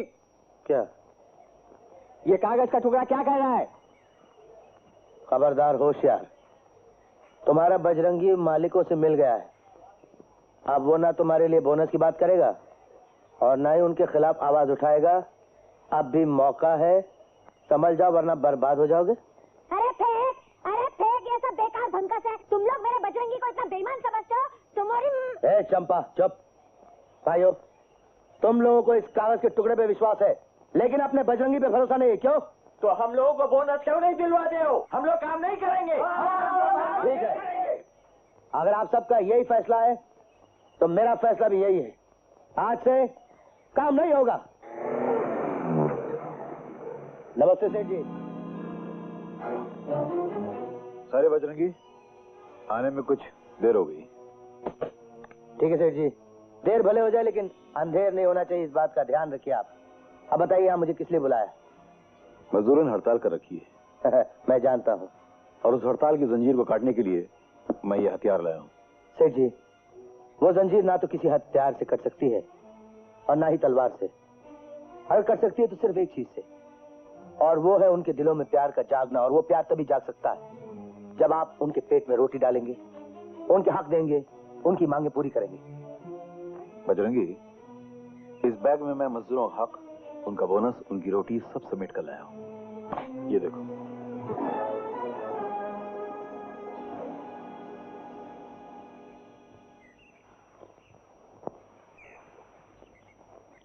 एक बात समझ में नहीं आती सेठ जी। क्या? ये मांगे तो आप वहीं उनके सामने पूरी कर सकते थे। हाँ कर तो सकता था, लेकिन अगर वहां मैं मांग पूरी करता तो वो लोग मेरी जय जयकार करते और तुम्हारी इज्जत में फर्क आ जाता। यहाँ अकेले में मांग पूरी करने से मैंने तुम्हारा सर उन लोगों के सामने ऊंचा कर दिया है। सेठ जी, कहीं ऐसा तो नहीं है कि आप हमारा सर इसलिए ऊंचा किया गया कि कल उसे काटने में आसानी हो जाए? अरे नहीं बजरंगी, मैं और तुम्हारा सर काटूं कभी नहीं, नेवर। लो बजरंगी, ये पैसा लो और अपने मजदूर भाइयों में बांट दो। दिवाली आ रही है, सबके घरों में खुशियों के चिराग जलाओ ताकि तमाम मजदूर फैक्ट्री में दिल लगा के काम करें और वक्त पर माल तैयार हो, फैक्ट्री की इज्जत बरकरार रहे। क्योंकि फैक्ट्री की इज्जत का मतलब होता है मजदूरों की इज्जत। आप फिक्र मत कीजिए सेठ जी। अरे माँ, क्या बात है? कहाँ जा रहा है? ऑफिस जा रहा हूँ। मैंने तुझे कल क्या कहा था? क्या? भूल गया ना? तू जा ऑफिस जा, मुझे क्या करना है? अरे माँ तू रूठ मत, चल नहीं जाता। अरे मैं तो अपनी माँ के लिए सारे जमाने की मार खा सकता हूँ। मार खाए तेरे दुश्मन। अच्छा बोल। कल कौन सा दिन है? गुरुवार। और तेरा जन्मदिन। ओहो, मैंने तो आपकी बात सोचा था होटल में ऐसी एक शानदार पार्टी करूँ कि सारा शहर देखता रह जाए। तो कर ना, तुझे रोका किसने है? एक शर्त है। बोल। तुझे पार्टी में आना होगा। देख बेटे, तू तो जानता है मुझे पार्टियों से कोई दिलचस्पी नहीं। ठीक है, तो मैंने भी फैसला कर लिया है, अगर तू नहीं आई तो मैं जन्मदिन नहीं मनाऊंगा। क्यों जिद करता है? ये जिद नहीं है माँ, ये सब कुछ मैं तुझे खुश देखने के लिए कर रहा हूँ। कब तक तुम्हारे और पिताजी के बीच ये दूरी, ये फासला रहेगा? कोई दूसरी बात कर बेटे। दूसरी बात कब तक करता रहूंगा और तुम मेरी बातों को टालती रहोगी? माँ, कब तक माँ बाप होते हुए भी मैं अपने आप को यतीम सा महसूस करता रहूंगा? नहीं नहीं बेटे, अगर मेरे आने से तुझे खुशी होती है तो मैं जरूर आऊंगी। ऑफिस की तिजोरी से गैर कानूनी कागजात और ब्लैक डायरियां गायब हैं। ऑफिस की तिजोरी से गायब है मतलब घर की तिजोरी में होगी। 100%। और कुछ पता चला? इतना कुछ पता चला कि मोहनलाल का बहुत जल्दी पत्ता कटने वाला है। कैसे? वो 20 रुपए का पाउडर लेता है और 10 रुपए का पाउडर बाहर के मुल्कों को एक्सपोर्ट करता। मतलब हर डिब्बे पे 10 रुपए का घाटा? सिर्फ दिखावा है, असल में वो हर डब्बे पर 10,000 रुपए कमाता है। कैसे? ऊपर से कहने के लिए पाउडर का डब्बा है, लेकिन अंदर गांजा, अफीम, कोकीन, चरस सब कुछ बाहर के मुल्कों को सप्लाई करता है। क्या? जी, अब हमें ये पता लगाना है कि ये बेईमानी की फैक्ट्री है कहाँ। तो मेरे वफादार मजदूरों, ये मेरा काम वक्त पे हो जाएगा ना? हमें यहाँ क्यों कैद रखकर काम करवाया जा रहा है? ये गैर कानूनी काम है, हम बिल्कुल नहीं करेंगे। जो लोग काम करना चाहते हैं वो यहाँ खड़े रहें, जो लोग काम नहीं करना चाहते वो जरा इस तरफ आ जाएं। हाँ। तो आप लोग काम नहीं करना चाहते हैं? बिल्कुल नहीं करेंगे।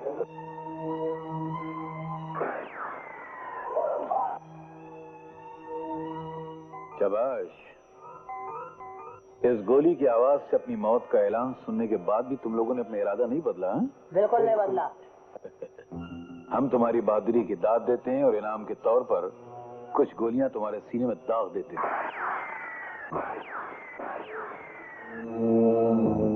इस फैक्ट्री के नीचे मैंने बारूद बिछा रखी है।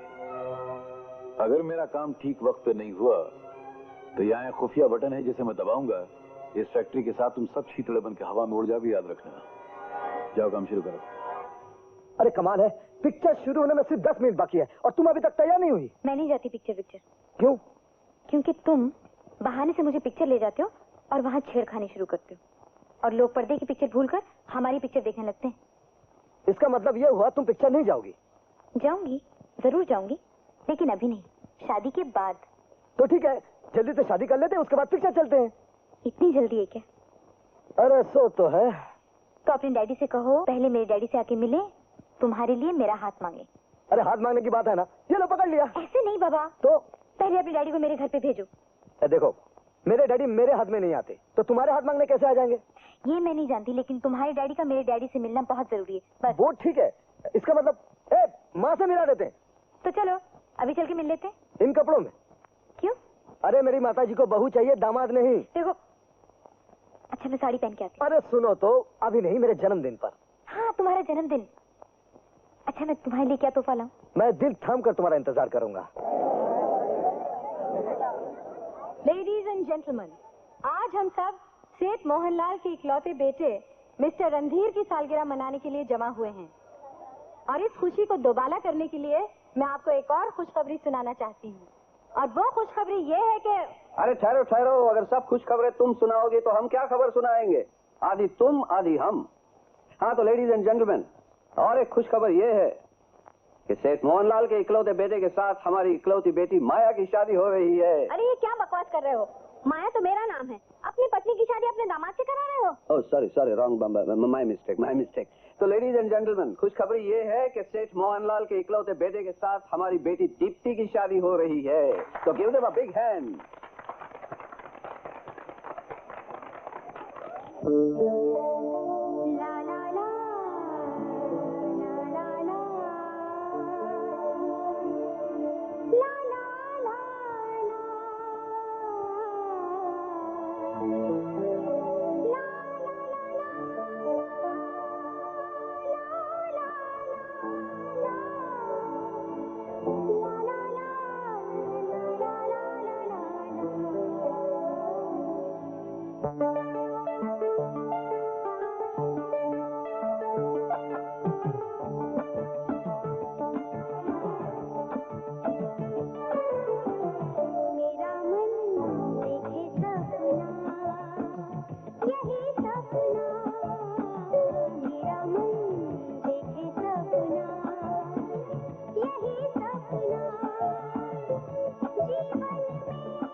मुझे अंधेरे में रखा गया, मुझे कहा गया मेरी औलाद पैदा होते ही मर चुकी थी।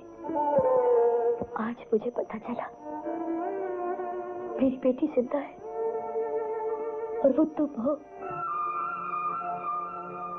आपकी कहानी और महाभारत की कुंती की कहानी में कोई फर्क नहीं है। हो सकता है आपकी कहानी सच हो, पर मैं मजबूर हूँ। मैं आपके साथ नहीं जा सकती।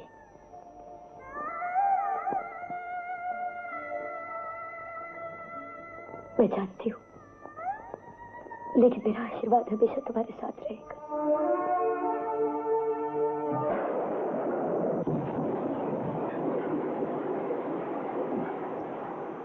श्वेता, मैं अभी अभी फैक्ट्री के पावर हाउस का सब स्टेशन उड़ा के आया हूँ। मशीनें बंद। क्या सब स्टेशन उड़ा दिया? मतलब कल से फैक्ट्री बंद? और मोहनलाल वक्त पर माल नहीं सप्लाई कर सकेगा, और साथ साथ कॉम्पेंसेशन भी देना पड़ेगा। नया साल मुबारक। Thank you. आप हमेशा कहा करते थे ना, मैं हॉस्टल में अकेली क्यों रहती हूँ, इसलिए बैग। वेरी गुड, बहुत अच्छा किया। तुम्हारा अपना घर है, जब तक जी चाहे रहो। इंद्रानी, ये सुनीता है, हमारे ऑफिस में काम करती है। ये आज से ही रहेगी, जरा लुक आफ्टर हर। मैं जल्दी मैं भी आता हूँ। बेटी, तुमने तो हमारे घर आने से इनकार कर दिया था। ये अचानक इरादा कैसे बदल दिया? जिस इरादे से किसी का दिल दुखता हो, उसे बदलना जरूरी है, इसीलिए चली आई। ये तो बहुत अच्छा किया। चलो जी, आपने मुझे बुलाया? हाँ, कल रात हमारी फैक्ट्री का पावर हाउस उड़ा दिया गया। जी, बड़ा अफसोस हुआ। और अफसोस के बावजूद तुमने हमें खबर करने की जहमत गवारा नहीं की। सर जी, वो टेलीफोन पर जो खबर आपको दी गई थी, वो मेरे ही कहने पर दी गई थी। आई सी। लेकिन ये किसकी हरकत हो सकती है, कुछ पता चला? हाँ, चल गया। ओह, है एक नमक हराम जो हमारे नमक पे पल रहा है और जहर उगल रहा है, मगर इसे पता नहीं कि हमने बचपन में अपनी माँ की दूध की जगह सांप का जहर पिया है। जो सांप हमें डसेगा वो खुद तड़प के मर जाएगा। राजेश, हम इस फैक्ट्री के तमाम मजदूरों की सांसें रुकती हुई देख सकते हैं, मगर इस फैक्ट्री को या इसकी मशीनों को रुकता हुआ नहीं देख सकते। लेकिन सेठ जी, ऐसा कौन सा आदमी हो सकता है जो आप जैसे खतरनाक आदमी के साए में रहते हुए आपको चैलेंज करे? कौन हो सकता है? गद्दार, जिसने अपने माथे पर वफादारी का लेबल लगाया हुआ है। सेठ जी, आप मुझे बताइए ना, आप हमसे कुछ छुपाइए मत, बताइए ना। हाँ, बताऊंगा जी। तुम्ही को बताऊंगा, इसलिए तो बुलाया तुम्हें। इस लाइटर के जरिए आप अपने दुश्मन को पकड़ना चाहते हैं। चलिए, कम से कम मैं आपका सिगरेट तो जलाता हूं। कहीं गलत फहमी की आग में आप वफादारी के रिश्तों को न जला दें।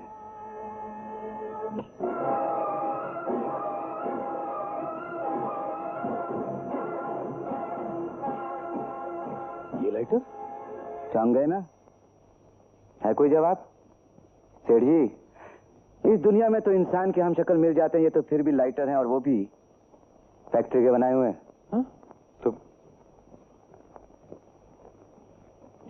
तो फिर वो कौन हो सकता है? क्या बात है गुरु, किस सोच में डुबकियां लगा रहे हो? और अंधेर खैरियत? गुरु, मन में सोच की मौजें उठती हैं तो माथे पर बल उभर आते हैं। तुम्हारे माथे पर बल कैसे? मैं ये सोच रहा था कि पावर हाउस के जल जाने से कंपनी को कितना बड़ा नुकसान हुआ होगा। जब वफादारों का पावर साथ हो तो पावर हाउस जल जाने से कोई नुकसान नहीं पहुंचता। मतलब ये, अब कंपनी का कोई नुकसान नहीं हो, क्योंकि बजरंगी ने वादा किया है कि वो उस नुकसान के जख्म को भर देगा और वक्त पर माल पहुंच जाएगा। रणधीर, तुमने दूर से चमकती हुई रेत देखी? बिल्कुल पानी लगती, लेकिन जब प्यासा भाग कर उसके नजदीक जाता है तो उसे पानी नहीं, उसे गरम गरम चमकती रेत मिलती। इसी तरह बजरंगी भी विश्वास दिलाकर धोखे की गरम रेत निकलने वाला है। यानी कुछ जिस दिन वादा तोड़ेगा, वादे के साथ साथ उसका घर भी टूट जाएगा। ऐसा दिन कभी नहीं आएगा दोस्त। मैं अपनी माँ, जिसे मैं सबसे ज्यादा चाहता हूँ, उसकी कभी अंडरस्टैंड हिम।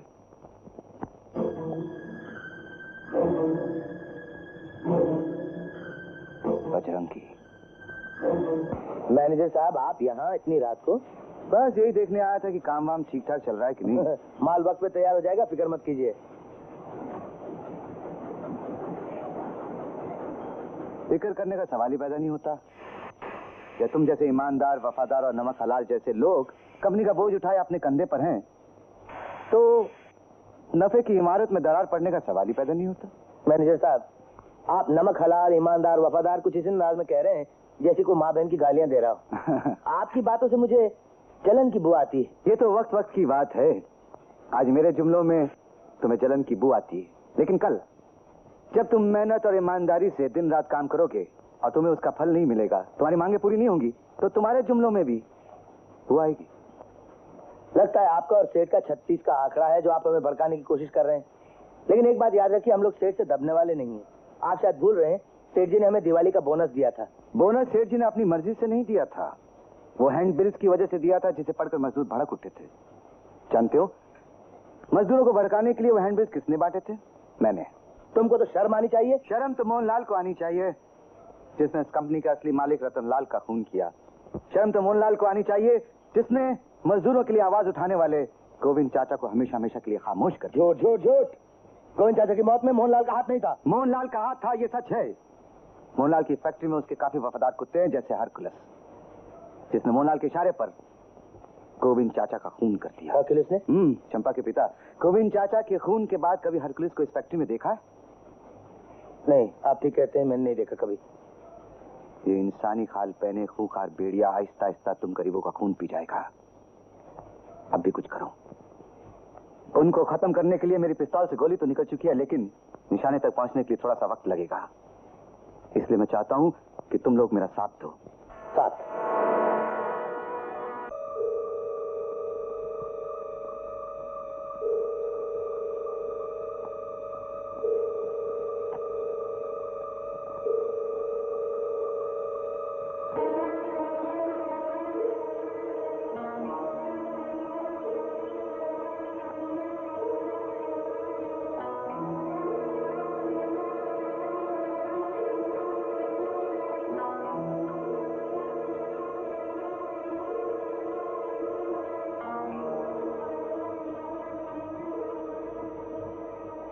आप अभी तक सोई नहीं? बेटी जाग रही हो तो माँ को नींद कैसे आ सकती है? क्यों बेटी, मेरी बात का यकीन नहीं आ रहा? नहीं नहीं, यकीन क्यों नहीं आएगा? मैं तो खुश हो रही हूँ आपकी बात सुनकर कि माँ का दिल औलाद के लिए कितना बेचैन रहता है। ये बात तू अभी नहीं समझेगी। जब माँ बनेगी और तेरा बच्चा दौड़ते दौड़ते गिर जाएगा, उसके घुटने पे जरा सी भी खराश आ जाएगी, तो तुझे ऐसे लगेगा जैसे किसी ने चाकू लेकर दिल को खुरच डाला हो। चल सोने चल, बहुत रात हो गई। अच्छी बात है। Good night. Good night. मैं भी तो चल रही हूँ तुम्हारे साथ। चल।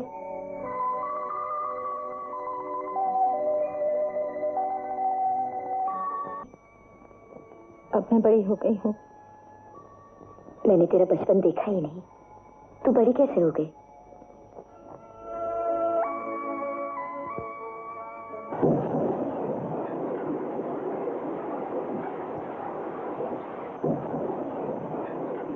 जी, मशीन तो बिगड़ गई है, इसे ठीक कौन करेगा? इस मशीन को ठीक करवाने से पहले हमें कानूनी कार्रवाई करनी पड़ेगी।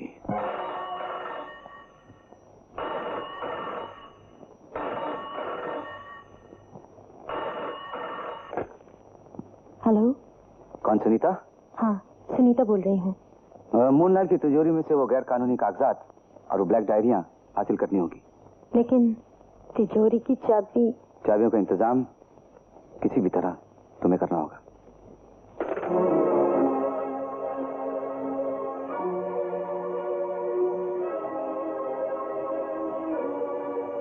ये लो बेटी। मैं जानती हूँ तुम्हें यहाँ मेरी ममता नहीं, बल्कि बदले की वो भावना खींच रही है जिसकी आग में तुम बचपन से लेकर आज तक जलती आ रही हो। इस चाबी से अगर तुम्हारे इंतकाम की आग बुझ सकती है तो मुझे ये सौदा भी मंजूर है। लेकिन मुझे ये चाबी देकर आप अपने पति से क्यों गद्दारी कर रही हैं? ये सुहाग मेरी मजबूरी का दाग है, मेरी बदकिस्मती का निशान। सोने चांदी की थाली में खाने वाले लोग बदकिस्मत नहीं होते। एक माँ की सबसे बड़ी दौलत उसकी औलाद होती है। तुम जिस दौलत की बात कर रही हो, उसकी चाबी ये रही। ये लो और ले जाओ सब कुछ। मगर जाने से पहले इस मजबूर माँ को सिर्फ एक बार अपनी जुबान से माँ कह दो। मैं समझूंगी दुनिया की सारी दौलत मुझे मिल गई। कह दो बेटी। कहाँ है वो ब्लैक डायरी? राजेश, मैं क्या? मैं खाली हाथ ही लौटी हूँ, डायरी नहीं ला सकी। खाली हाथ? क्या मतलब? क्या डायरी नहीं थी वहाँ? थी तो फिर? मगर मुझ में हाथ बढ़ाकर उसे उठाने की ताकत नहीं थी। तिजोरी की चाबी देने वाली कोई और नहीं, मेरी माँ थी। माँ? राजेश, वो बदले की चिंगारी जो बचपन से मैंने अपने सीने में जला रखी थी और सारी जिंदगी नफरत की हवाओं ने जिसे शोले की शक्ल दे दी थी, वो शोला, वो आग माँ की बेबसी को देखकर ठंडी हो गई है, उसके आंसुओं से बुझ के रह गई है। क्या बकवास कर रही हो? मैं सच कह रही हूँ राजेश, मेरी माँ बेकसूर है, वो बेबस है। तकदीर के हाथों से सिवाय दुख और मायूसी के कुछ नहीं मिला। ऐसी जख्मी आत्मा को और जख्मी करना मेरे बस में नहीं है। तुम्हारे बस में नहीं है। अपनी माँ के जख्मों को देखकर तुम अपने जख्म भूल गई, जिंदगी भर की नफरत भूल गई। और मैं जो अपने पिता की चिता अपने सीने में दबाए बैठा हूँ, तुम उस राक्षस को माफ कर देना चाहती हो क्योंकि वो तुम्हारी माँ का पति है, उसका सुहाग है। राजेश प्लीज मुझे समझने की कोशिश करो। मैं तुम्हें समझने की कोशिश कर रहा हूँ। मुझे अपने आप से नफरत होने लगी है। मैं ये सोच रहा हूँ कि मैंने तुम्हें पहले क्यों नहीं पहचाना, कि जिस आदमी से मैं बदला लेना चाहता हूँ उसकी पत्नी तुम्हारी माँ है और तुम अपनी माँ की मोहब्बत के कदमों में मेरी मोहब्बत की बलि चढ़ा देना चाहते। नहीं राजेश, तुम मुझे गलत समझ रहे हो। गलत समझ रहा था, अब मैं तुम्हें सही समझ रहा हूँ। तुम मुझ पे गलत इल्जाम लगा रहे हो। खामोश, बहुत हो गया है नाटक, अब तुम यहाँ से जा सकती हो। इंसानियत के आईने में मैं आपको आपकी जुल्म करने वाली सूरत दिखा रहा हूँ। रणधीर, मैं तुमसे कहता हूँ अपनी जबान पर काबू रखो। जबान पर काबू रखूंगा लेकिन जज्बात पे नहीं। मैं बजरंगी को छुड़ा कर रहूंगा। अगर आपकी बार तुमने हरकत की तो मैं तुम्हें... तो क्या कर लेंगे आप? क्या करूंगा? मैं तुम्हारा वो हशर करूंगा जिसके बारे में तुमने कभी सोचा भी नहीं होगा। तुम आईने में मुझे मेरी सूरत दिखा चाहते हो, मैं तुम्हें एक ऐसे आईने में तुम्हारी सूरत दिखाऊंगा कि तुम्हें अपने आप से नफरत हो जाएगी। अब तो मैं वो आईना देख कर ही जाऊंगा जिससे मुझे अपनी सूरत से नफरत हो जाएगी। तुम अपनी सूरत देखना चाहते हो तो तुम्हारी असलियत यह है मिस्टर रणधीर कि तुम मेरा खून नहीं हो, तुम मेरी औलाद नहीं हो, तुम्हारा मेरा कोई रिश्ता नहीं है। जाने किसका गंदा खून तुम्हारी रगों में दौड़ रहा है, जिसे पाक करने की तुम्हें इंसान बनाने की मैं एक नाकाम सी कोशिश कर रहा हूं, लेकिन हार गया। तुम्हारी जगह अगर मेरा अपना बेटा होता तो अपने बाप के हुक्म को भगवान का हुक्म समझकर मेरे कदमों में अपना सर झुका देता, मगर तुम तो गैर हो ना। तुम्हारी रगों में जो खून है उसमें गद्दारी, बेईमानी और एहसान फरामोशी का रंग मिला हुआ है। ये क्या कह रहे हैं आप? इंद्रानी, अपनी इस किराए की औलाद को समझा दो कि मेरे रास्ते में आने की कोशिश न करे, वरना कुचल के रख दूंगा।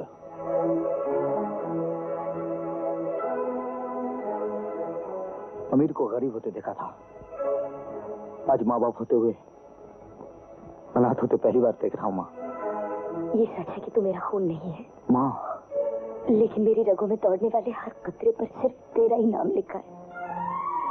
ममता की मोहर लगी है उस पर।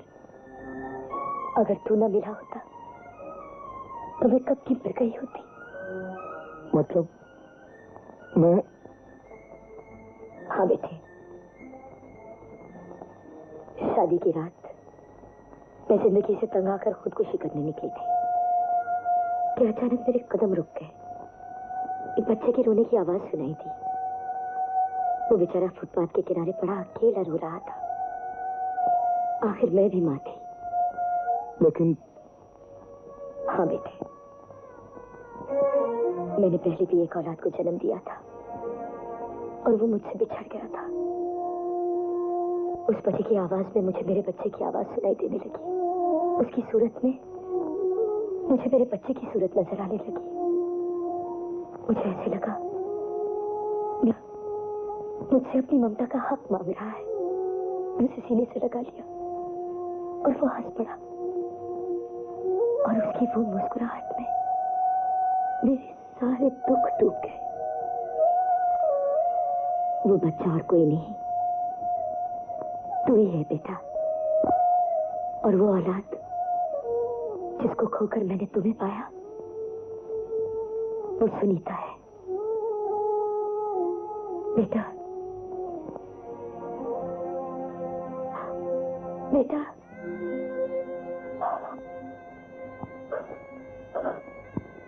घबराओ मत माँ। उसके और तुम्हारे बीच जो ममता का रिश्ता है वो बहुत मजबूत है, और वही रिश्ते की डोर उसे वापस खींच लाएगी। ये तुम क्या कह रहे हो बेटा? जी मैं ठीक कह रहा हूँ, ये शादी नहीं होगी। अरे अगर ये शादी नहीं होगी तो मेरा नाम, मेरी इज्जत सब खाक में मिल जाएगी। वही तो मैं नहीं चाहता। अगर ये शादी रुक जाएगी तो आपकी इज्जत, आपके खानदान का नाम बच जाएगा, क्योंकि मैं एक बदनामी का दाग हूं जिसे खुद नहीं मालूम उसके माँ बाप कौन है। ये तुम क्या कह रहे हो बेटा? तुम सेठ मोहनलाल के बेटे हो। जी नहीं वकील साहब, मैं उनके रहम, उनके टुकड़ों पर पलने वाला लावारिस हूं। लेकिन ये सब किसने कहा तुम्हें? सेठ मोहनलाल ने। आज बरसों बाद उन्होंने मुझे अपनी असलियत बताई। ऐसे ठीक किया उन्होंने, नहीं तो झूठ की चादर में छुपी सच्चाई कभी बाहर ना आती, वही दम तोड़कर रह जाती वो। अगर ये सच भी है बेटे, तो मुझे तुम पर नाज है कि तुमने मुझे अंधेरे में नहीं रखा, मुझे धोखा नहीं दिया। इससे ये साबित होता है कि तुम्हारे माथे पर किसी बड़े खानदान का लेबल नहीं है, ठीक है, लेकिन तुम्हारे इस सीने में एक शरीफ दिल है, एक इज्जत वाली आत्मा है। अब मैं नाम का नहीं, इज्जत का पुजारी हूं। आपने सब जानकर भी मुझे इज्जत बख्शी, इसका बहुत बहुत शुक्रिया। लेकिन मैं आपकी मोहब्बत, आपकी शराफत का नाजायज फायदा नहीं उठाऊंगा। मैं इसके लायक नहीं हूं। आज तक दिन ने वो ठोकर मारी है, रिश्ते की सारी दीवारें तोड़कर तन्हाई के मैदान में जा गिरा। अचानक अकेला हो गया। जिसे बाप समझता था वो गैर निकला। मुकद्दर ने आज वो आईना दिखाया तो पता चला कि मेरा कोई नहीं, मैं यतीम हूं, मैं लावारिस हूं। तो क्या तुम मोहनलाल के बेटे नहीं हो? नहीं, उनका मेरा रिश्ता नकली था, और आज मैं वो घर छोड़कर जा रहा हूं। घर छोड़कर जा रहे हो? कभी तुमने ये भी सोचा है कि उस माँ का क्या हाल होगा, टिप्पी का क्या होगा? दोस्त, आहिस्ता आहिस्ता सब भूल जाएंगे। भूल जाएंगे? नहीं मेरे दोस्त, नहीं। दुनिया में कुछ ऐसे भी इंसान हैं जो कभी किसी का साथ नहीं छोड़ते, और उनमें से मैं एक हूं। राजेश, दोस्तों का रिश्ता तो भाइयों के रिश्ते से बहुत ऊंचा है। मैं तुम्हें जाने नहीं दूंगा। अभी तुमने बहुत काम करने हैं, बहुत काम पेंडिंग है। तुम्हें अपना फर्ज निभाना है, मुझे अपना फर्ज निभाना है। हाँ। नहीं मिस्टर, बजरंगी नामी किसी आदमी का ना तो हमने गिरफ्तारी वारंट निकाला है और ना ही गिरफ्तार किया है। कमाल है, ऐसे कैसे हो सकता है? गिरफ्तार होने वाले का हमारे पास रिकॉर्ड होता है। यकीन कीजिए, जो खबर मुझे मिली है कि एक इंस्पेक्टर और 2 हवलदार उसे लेके गए हैं। इम्पॉसिबल। लगता है आपको कोई गलत खबर दी गई है, धोखा हुआ है। धोखा? लगता है धोखा ही हुआ है।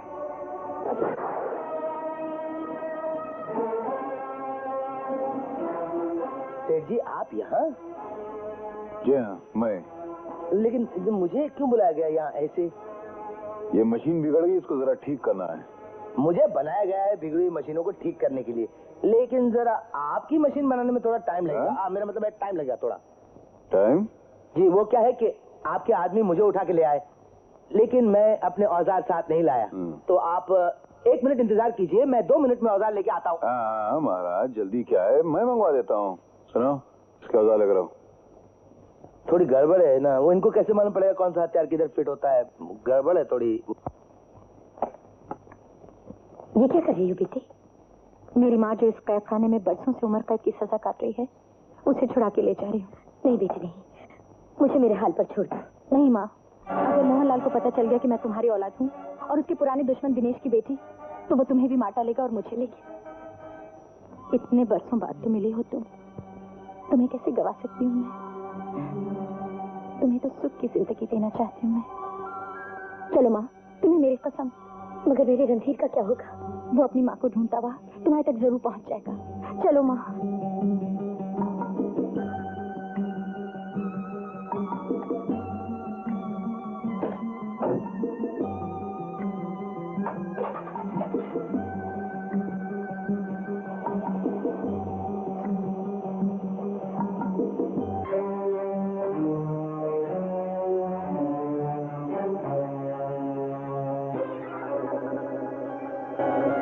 बोलो, काम करते हो या इसकी गर्दन टूटने का तमाशा देखना चाहते हो? बजरंगी, मेरी जान भी चली जाए पर तू इनकी बात मत सुनना, मत सुनना। अरे इसका तो बाप भी करेगा। कानूनी काम है, तुम अपने हाथ काले मत करना, इनकी बात मत सुनना, मत सुनना बजरंगी।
तुम्हें तो मैं अपना वफादार समझा था और तुमने अपने गद्दारी के दांतों से मुझी को काटने की कोशिश की।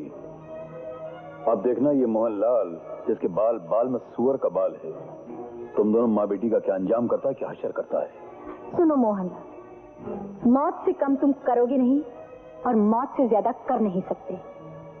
जिस माँ बेटी को तुमने जीते जी मिलने नहीं दिया, आज उन दोनों को एक साथ मौत की आगोश में दे रहे हो। इससे बढ़कर खुशी की बात क्या हो सकती है? हार तो तुम्हारी ही होगी। हार किसकी होगी ये तुम्हें अभी पता चल जाएगा। ये तुम माँ बेटी के लिए मैं तोहफा लाया हूं। मुझे यहां से जाने में 10 मिनट लगेंगे और इसे फटने में भी 10 मिनट लगेंगे। 10 मिनट बाद यहाँ एक धमाका होगा। जब तुम्हारी आंख खुलेगी तो सामने भगवान खड़ा होगा। प्रार्थना कर लो।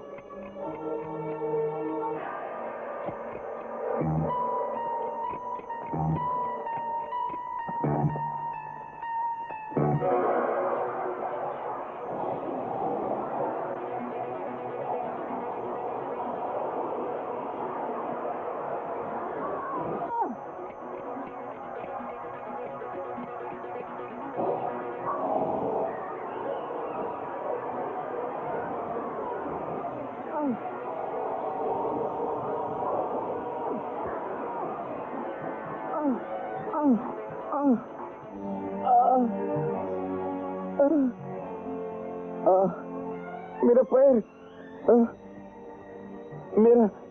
मेरा पैर।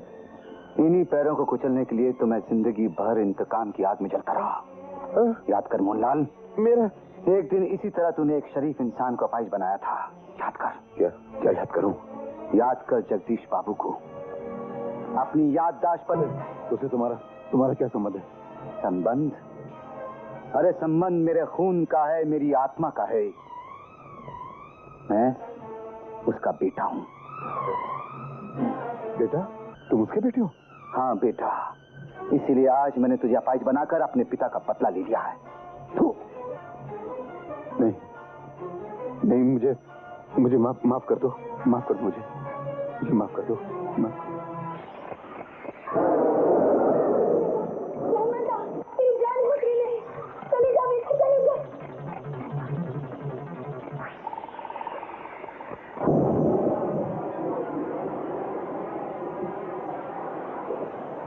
बेटा, माँ, बेटा,